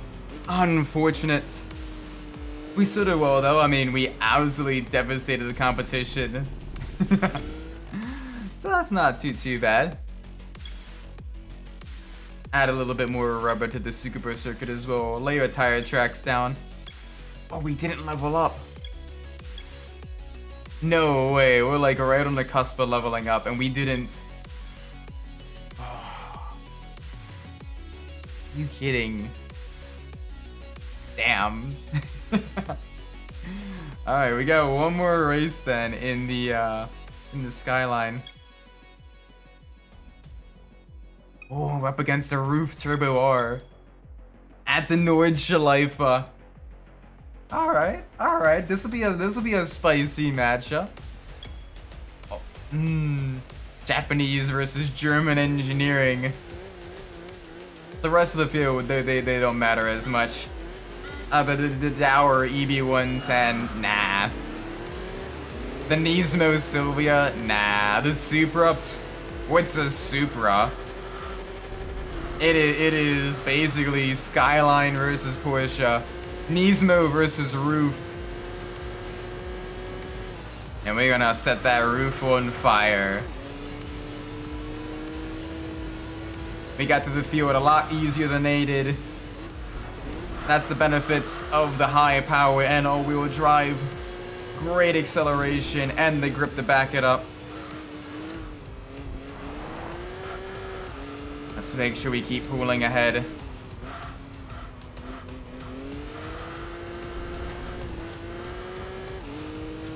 Come on, big push now. Into the high speed section. Over the bridge. Into the dip. Into Flugplatz. Little bit of a lift going into here because this thing is still just a little bit understeery in the high speed sections.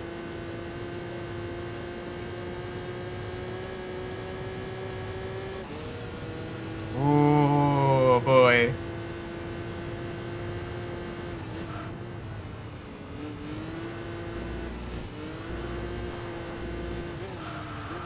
Now 34 is one of the best. Yeah, it's definitely up there. That, some of the roofs, the KTM, not the KTM, the Caterham.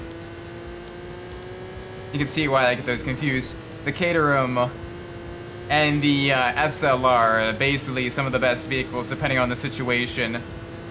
SLR has some of the highest top speed, and also is one of the few top tier cars with things like traction control and ESC. The Skyline has that beautiful all-wheel drive. The roofs are great all-around performance as well, being light enough and maneuverable enough, but having lots of power. The Caterham is a featherweight monster in a game where a lot of the tracks are really, really short sprints into heavy braking zones. So those are basically your go-to cars for some of the fastest vehicles in the game. And holy moly, they earn those titles. They are beautifully and mind-bogglingly quick.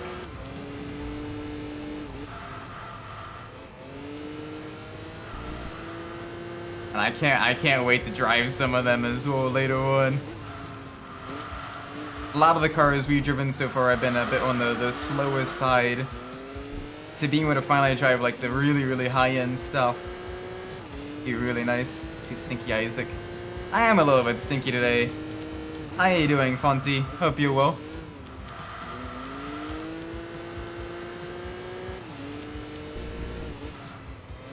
Right now, we're doing a final race in the Nismo GTR. Oh, it sounds so good with the turbo. Come on. Nice and gentle into the turn. Whoa, alright. Took a little bit too much curb there. A little bit too much curb. Gotta be careful.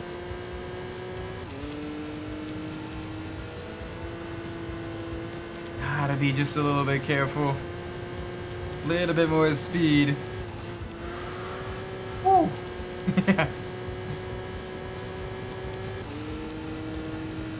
Oh my gosh, I can't wait to see how fast this thing goes on the home stretch of the Nürburgring. Oh, that is gonna be exciting. Near fully upgraded R34. Just absolutely tearing through.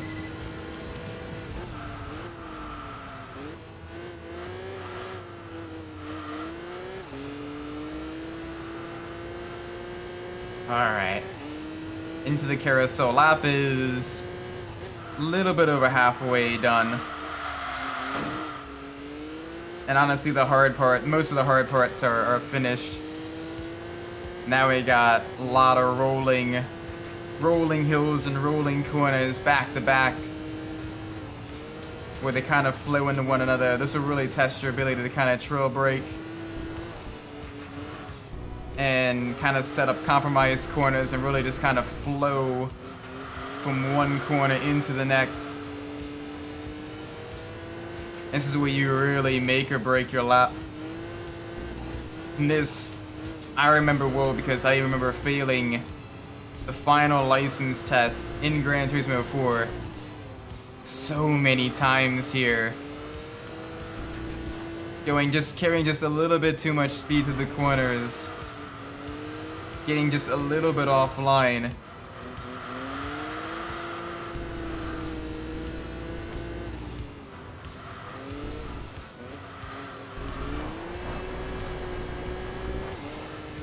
Like that would have been a fail. But oh my gosh. That is one thing I am scared of, is trying to gold the GT4 licenses. I know I can do it because I have done it in the past once.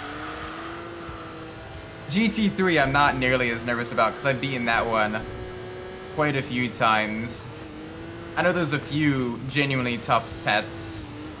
You got the one with the Camaro in the A license. You got the Lancia Delta in Rally license. And then you have a few in the S license as well that are just a little bit tricky. But yeah, in GT4, Those license tests are brutal. Those ones are absolutely... They will take you and they will kick you where the sun does not shine if you are not careful.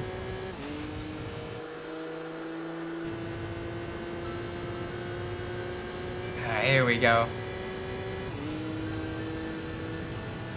We did a special cup because we didn't get the star rank last time. Ooh, nice. Going for like the full 100% completion then.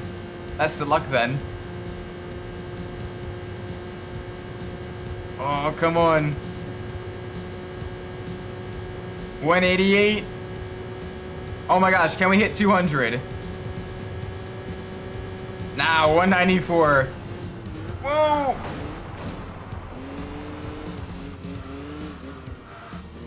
Okay, damn. 3 stars, nice. Best of luck. I know some of them later on get a little bit tricky.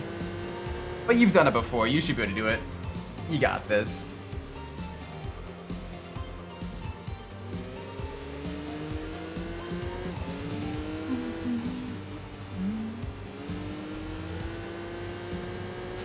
Nice.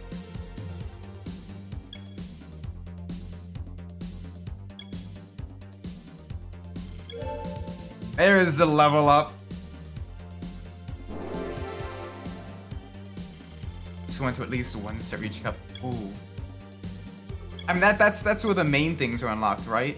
Like there isn't as much of unlocks for like 3-starring, right? I don't think so. I think that's more so for like bragging rates, right? Also want the golden wheel.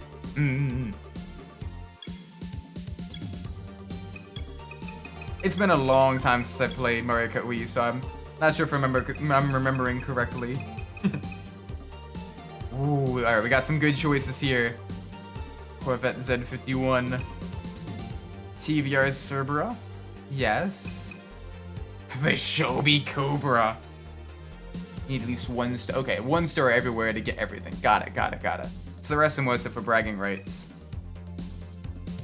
Ooh, the 240Z. The 70s version with the arrow nose. And then the Lotus Elise. Oh, we got some good choices here. Good choices. Alright, let's pull up the display capture. Let's see what we're going to be getting. 1 for the Corvette, 5 for the Elise. And every number between, for every car in between. 5. Oh yeah. The Lotus Elise.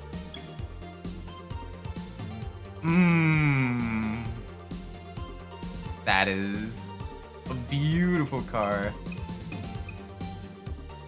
For the golden wheel, you need to do at least 100 races and use the Wii Wheel in at least 50 of them. Okay. Interesting. So that's why you picked up the golden wheel then.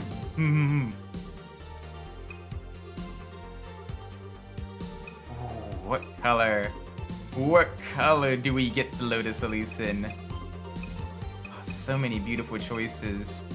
I'm a fan of lightning yellow, but that racing green with the signature on the side, that yellow little logo there. That's speaking to me. That is speaking to me. Ah, yes. Oh, this is gonna be such a great drive. The Wii Wheel bundle on eBay. Gotcha.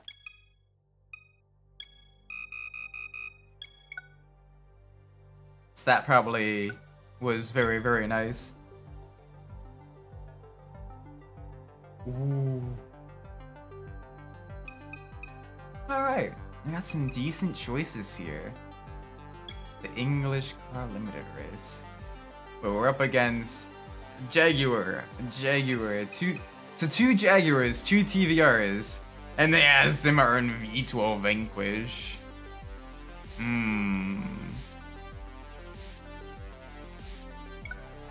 That's a spicy pick. Also got a race at Tsukuba. That could be a fun one.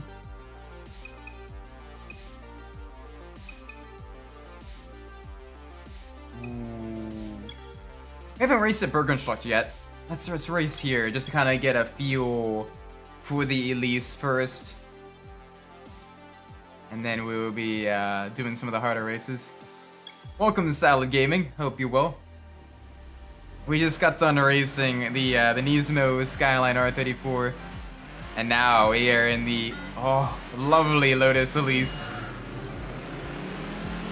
This is a vehicle that absolutely is in my dream garage. Like, if I ever become, super wealthy, whatever, this is definitely a vehicle I'm gonna be trying to hunt down and obtain. Ideally one of the ones with the Toyota engine instead of the Rover engine. But, yeah, one of these. Because it is, oh so nice. It's just such a beautiful car. And it'd be a fun track toy as well, taking it to track day events and everything. And just, putting it through its paces.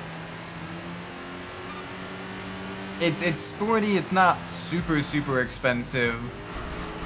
I mean, it is so expensive. It is a mid-engine exotic car. But with it having a Toyota engine and everything, it should be fairly, reasonably easy to maintain.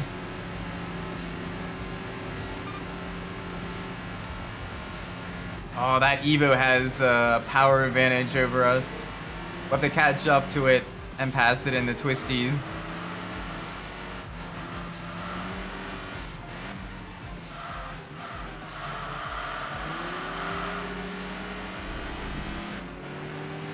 Oh boy.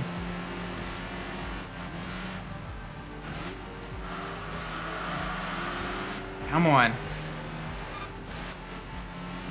Yep, you're running a little bit wide there. All right, up on you. I just got such traction and acceleration off of the tight corners. It's gonna be a little bit difficult to pass it. So let's go backwards. Yes. Which, if I remember correctly, granted, I have not played Payday, but I did have a roommate that did back in college. I believe that is Dallas's mask in the profile picture.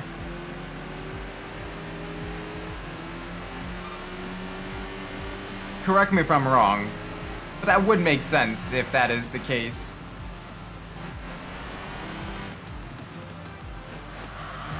Oh, come on, nice and gentle.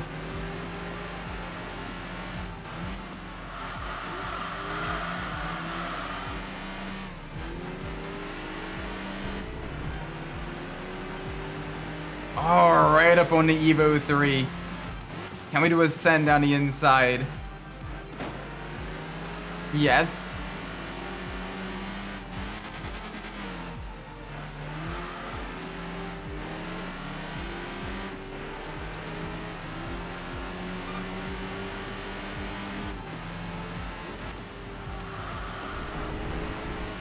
Come on. We gotta find a way to get past that. It's so much faster than us on the straights, but we can really reel it in on the corners. But it's difficult to pass on the corners as well, because you gotta maintain that speed onto the straights, which is able to out-accelerate us by a considerable margin.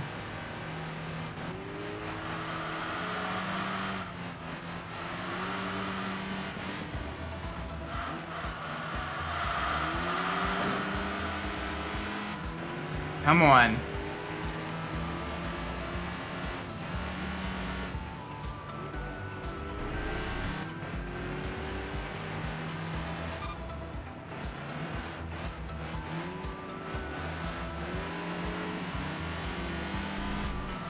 Oh, that's understeer. That's that mid-engine understeer.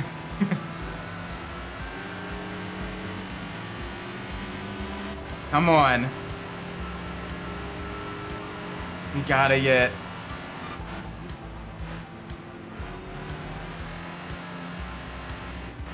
up the inside. There we go. Alright, hold it, hold it. Oh, he had a little bit of understeer there. That would allow us to get into the lead, maintain it, and win their race, if just barely. Holy moly. That was a fun battle. That was a very fun battle. There we go, level up the little Elise. Such a cute car. Weight reduction. It barely weighs anything already. I can't, not much weight to remove. Not much weight to remove at all. Such a nice little car. Alright, let's see. King of the lightweight two-seaters. Ooh, we do have a rear-wheel drive race at Autumn Mountain. Up against some Skylines and Sylvias. And a 4 GT.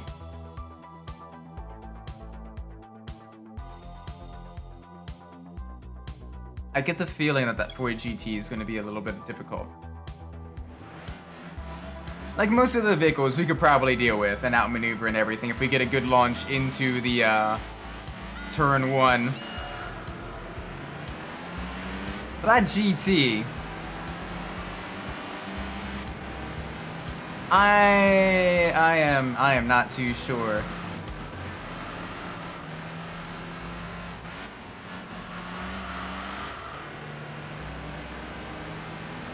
I am not too sure.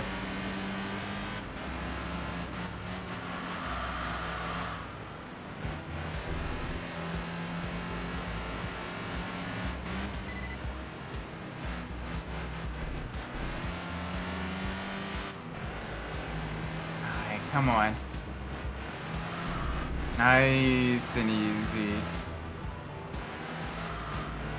Nice and easy. Here we go.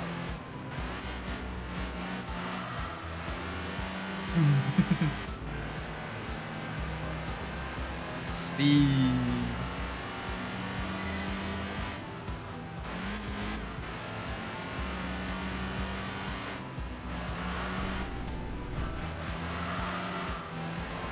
Little bit of off-roading there, just a tire or two into the dirt. We gotta really get as good of our lap times. Get as fast as we can, as early as we can. Try to build a gap to that 4 GT. That way they'll have to catch us up. They're already into second place. So now they're gonna be hunting us down through these Titan Tentacle Japanese roads. Oh, this is gonna be a tricky one. The battle of the midships. The powerful V8 American motors versus the lightweight little inline 4 British flower.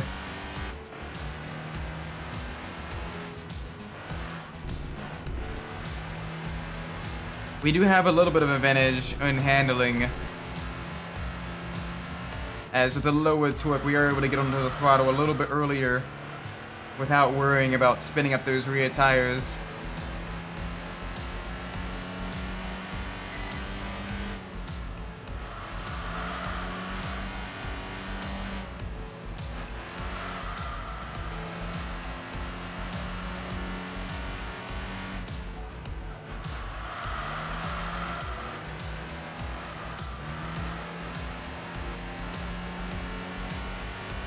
Alright, come on. Here we go.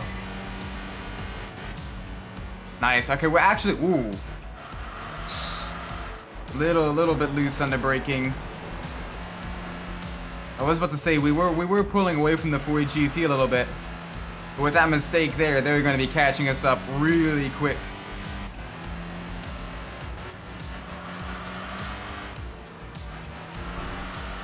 So we gotta really push.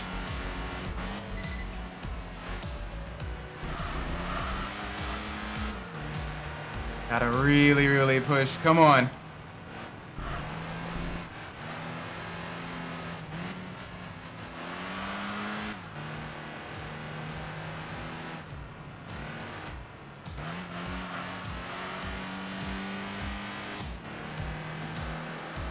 This thing is such a beautiful car though. Absolutely love it.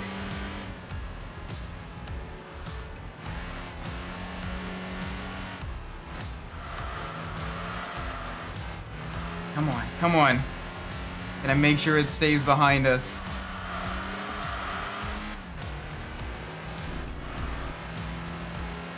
There we go, there we go.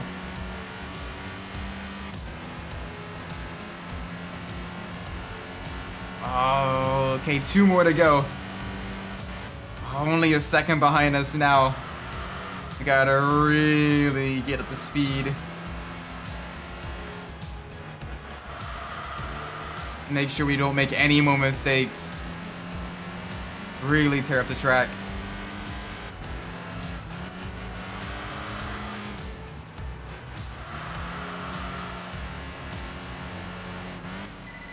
Oh my gosh. Alright, we're pulling a little bit of a gap, half a second in that sector.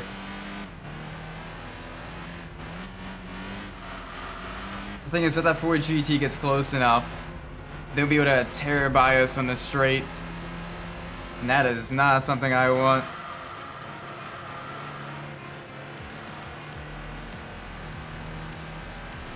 They're gonna gain a little bit of time on this uphill section. Not by a lot, but they are gonna gain. Alright, we kept it even. Be a little bit faster in the corners, but they were faster on that straight.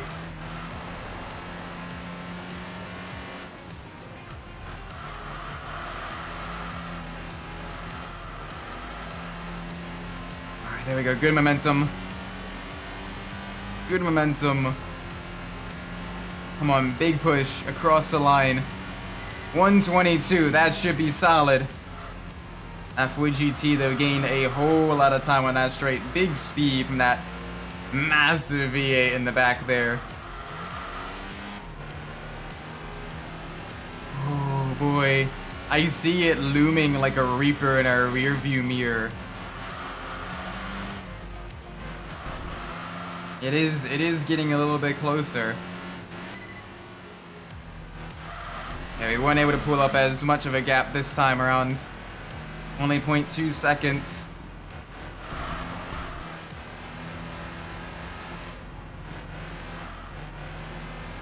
Oh, come on.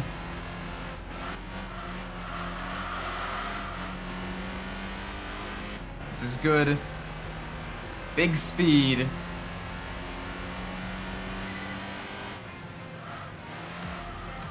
Oh, okay, we actually managed to pull a gap there. That's good. We should be solid for the finish.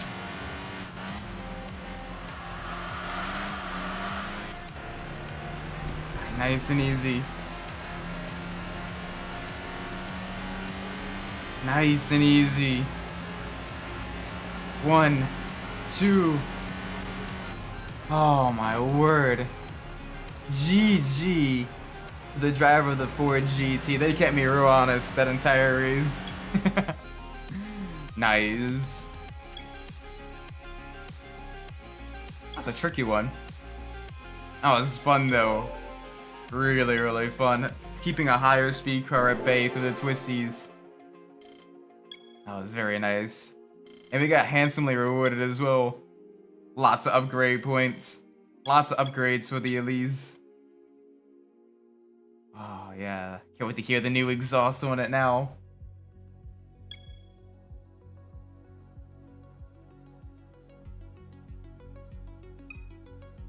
I got the Saint Germain Cup. Ooh. The feeling we probably wouldn't be able to do well there.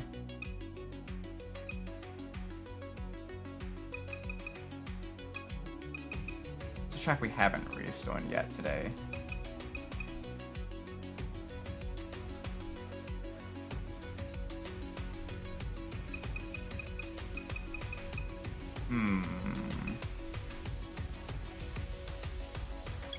I haven't raced at Victoria Garden. Yeah, we should have some decent competition there. With the TVR and the Jaguar both starting right behind us. That should be some interesting competition. TVR also being another British lightweight, and that Jaguar being an absolute powerhouse on the straights. Let's do it.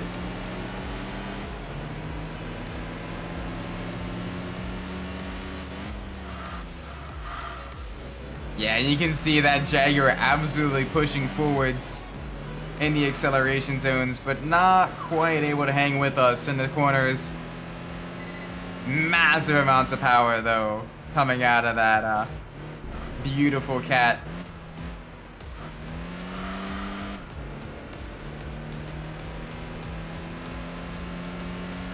Nice and gentle through the twisties. Pretty much a single line through here. As long as you don't make any mistakes, we should be good.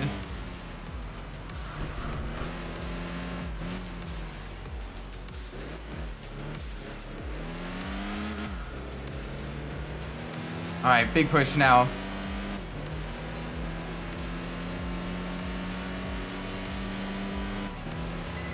What is that behind us? That is the Jaguar. Oh gosh.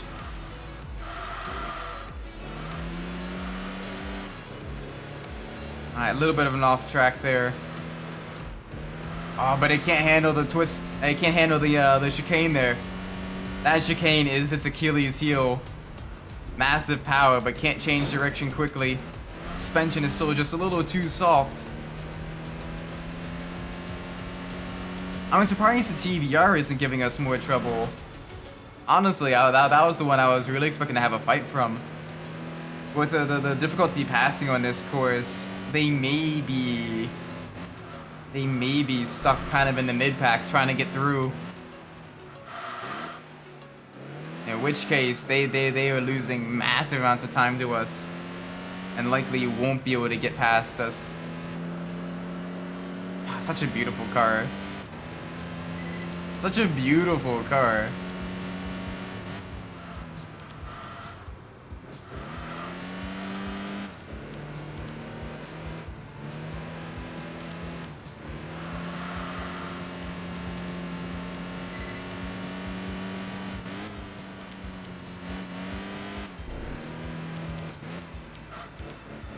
Alright, come on.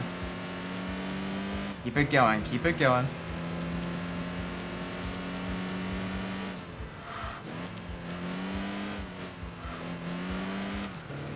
I do love the slightly throatier exhaust in this thing as well. This feels really good to drive. Like, it's got just a little bit of understeer. Off throttle. But everything else feels really, really good. Very neutral, very balanced. Gosh, it looks so good. It is criminal for a car to look that beautiful. Like, yeah, there are more expensive cars, there are more exclusive cars, there are faster cars and all that stuff. But there's just something about the little Elise that just speaks to me on a just a level. You know, it's like if you drive that car, you are gonna have fun. It just, definitely a top contender on some of my favorite vehicles.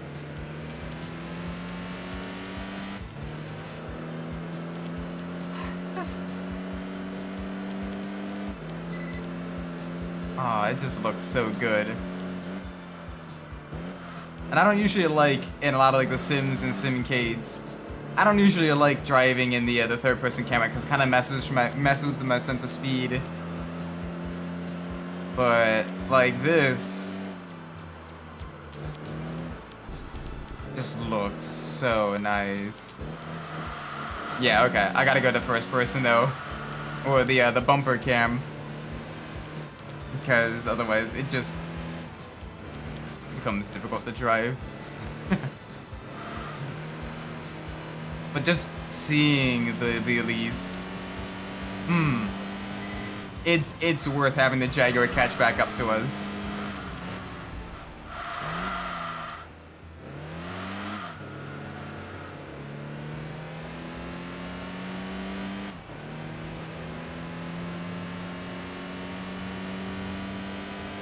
Ooh. Yeah, don't think about it. You know I have better brakes. You try to go for a lunge that deep, you're gonna be taking both of us out.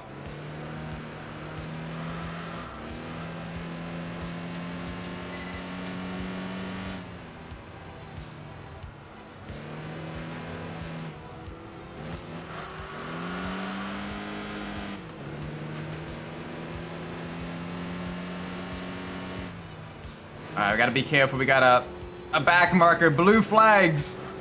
Come on, I'm a fellow Lotus. Let me pass. Hold up the Jaguar.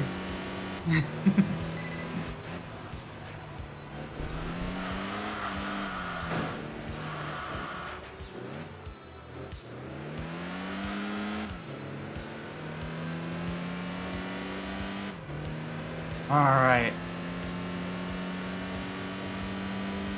There's the finish line. Nice.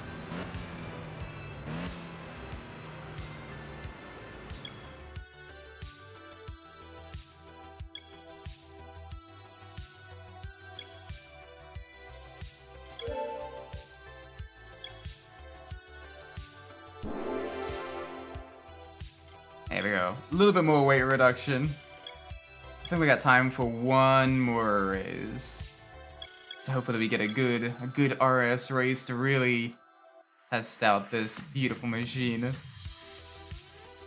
gonna be a lot of fun to drive. Ooh, Rev City. Yeah, we're gonna be up against some fast cars, but it is Rev City.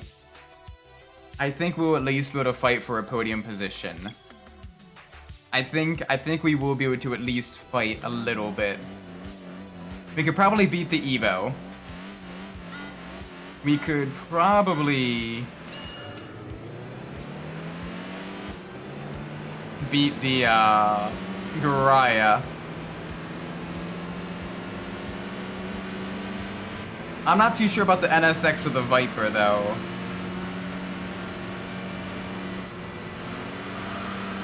But we will see.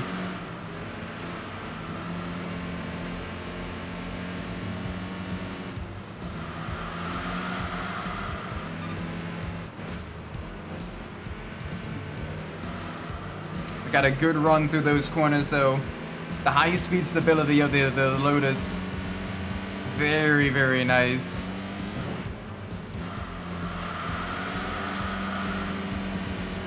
Alright, see if we can't get past the Garaya. Put a little bit more space between us and the really, really fast cars on the straight. There we go. 2 mid-engine track toys duking it out. Now we got a rally superstar in front of us. Long way from dirt here.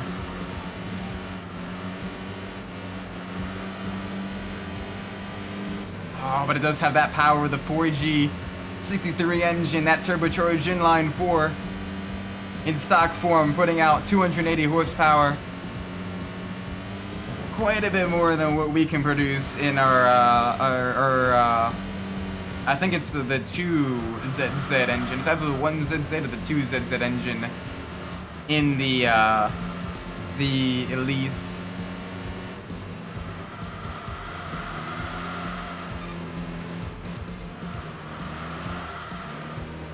Don't quote me exactly on the engine code, but it's one of those two for the at least if it has the Toyota engines.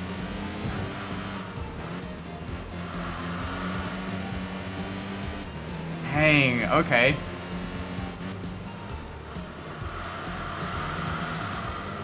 That Evo really putting in that work though. Some serious speed from that rally monster.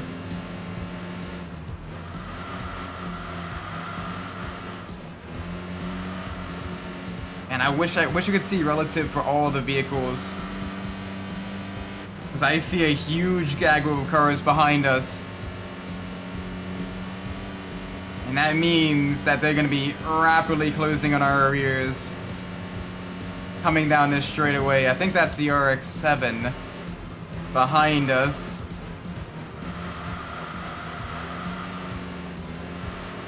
Yeah, it looks to be that way.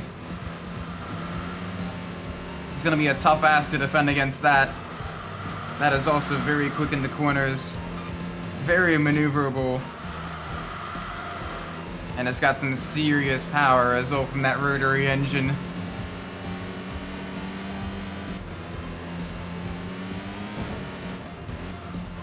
I mean, you could see just how quickly it caught us up on the main straight. And there it is basically a horsepower duel.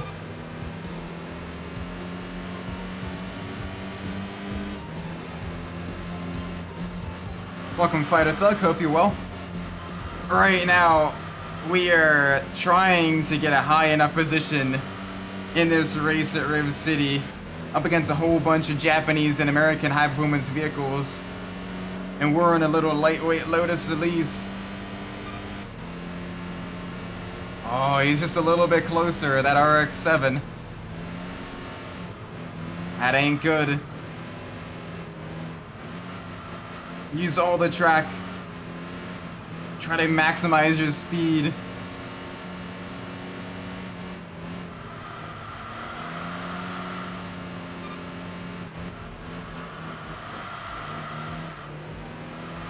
There we go, there we go. Alright, that corner complex shook him off a little bit. I know we're a little bit faster through the bank corner here. Because we even gain on the Evo in front of us through there.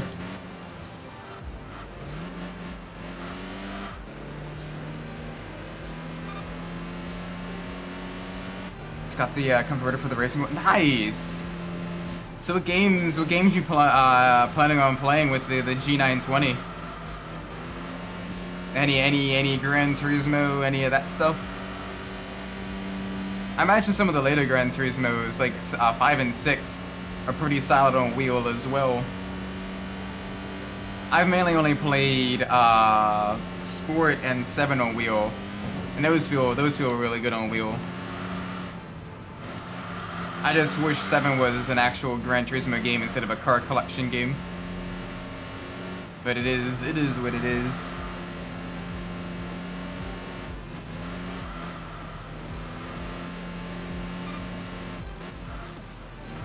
Oh yeah, we're pulling out a massive gap on the RX-7 now. I don't know what happened, but they got slowed down massively. Jump. Little bit of a tap of the brake on the dotted lines. Yeah, 5 Sport and 7. I have a love-hate relationship with 7. It has a lot of good things, but it has a lot of absolutely terrible things about it as well. Like the lack of single-player content is kind of dreadful.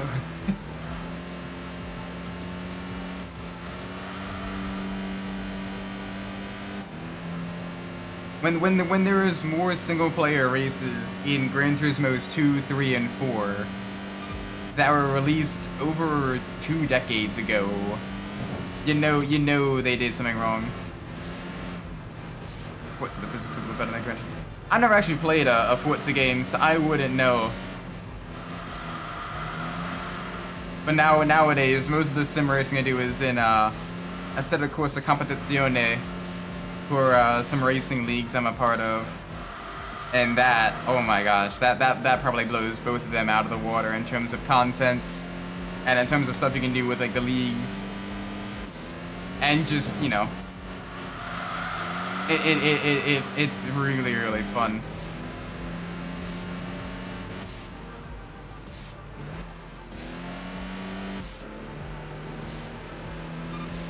Oh man, come on. Little bit over a lap left to go. We may actually be able to pull off a second place finish here. They're all scrambling for position behind, and because of that, they're slowing each other up. Yeah, I imagine the harder mode really kind of lets you feel, you know, a bit more of the differences and everything.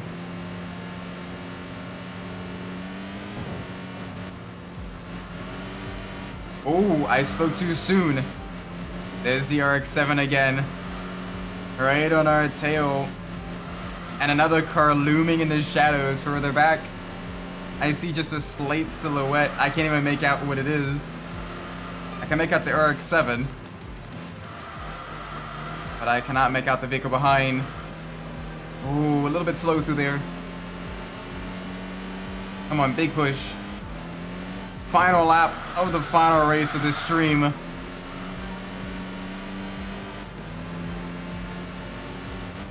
Can we get a good finish? Can we bring home a good finish for this little British flower? That Evo's pretty much won it. But can we get a nice solid second place? A nice silver trophy to add to our cabinet.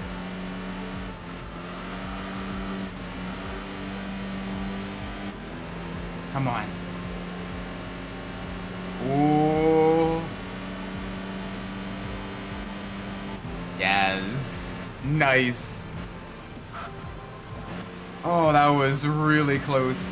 Little over 0.3 of a second. Then we had the ASL Garaya, the Viper, and the NSX way back in 6th. Oof.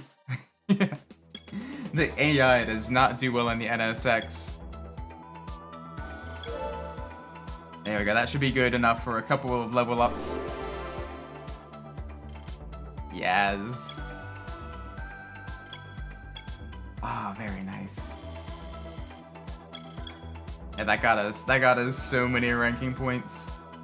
That is what we need.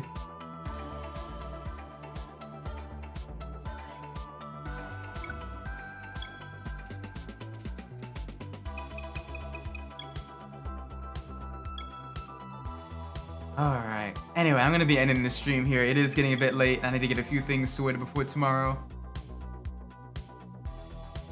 This game like Gran Turismo. This game is like Gran Turismo. This game is basically Konami's attempt to compete against Gran Turismo as a PS2 Simcade exclusive. And while it didn't sell too well, it is a really, really good game. I do recommend it quite a bit. I do like the more open-ended career mode. As well as some of the other fun things like the Driving Revolution Challenge, which is basically like a rhythm game and a racing game together as well. No, they don't. This is the only entry in the series. And it was released back in 2004. Yeah, definitely recommend checking it out. If you got a decent enough PC, you can emulate it if you know the the right areas to look. Anyway, I'm gonna be ending the stream here. I gotta get going. I gotta do dishes still and get a few things worked on before tomorrow morning. Anyway, if you enjoyed the stream, please leave a like, subscribe. Let me know when we roll in the comments down below. If you didn't like the stream, please let me know when we're in Polo so I can fix it in the future. With that being said, I've been Umbras, and wherever you're in the world, whatever time it is for you, may it be a great time. And I hope to see you all in the next stream. Bye bye! Wow.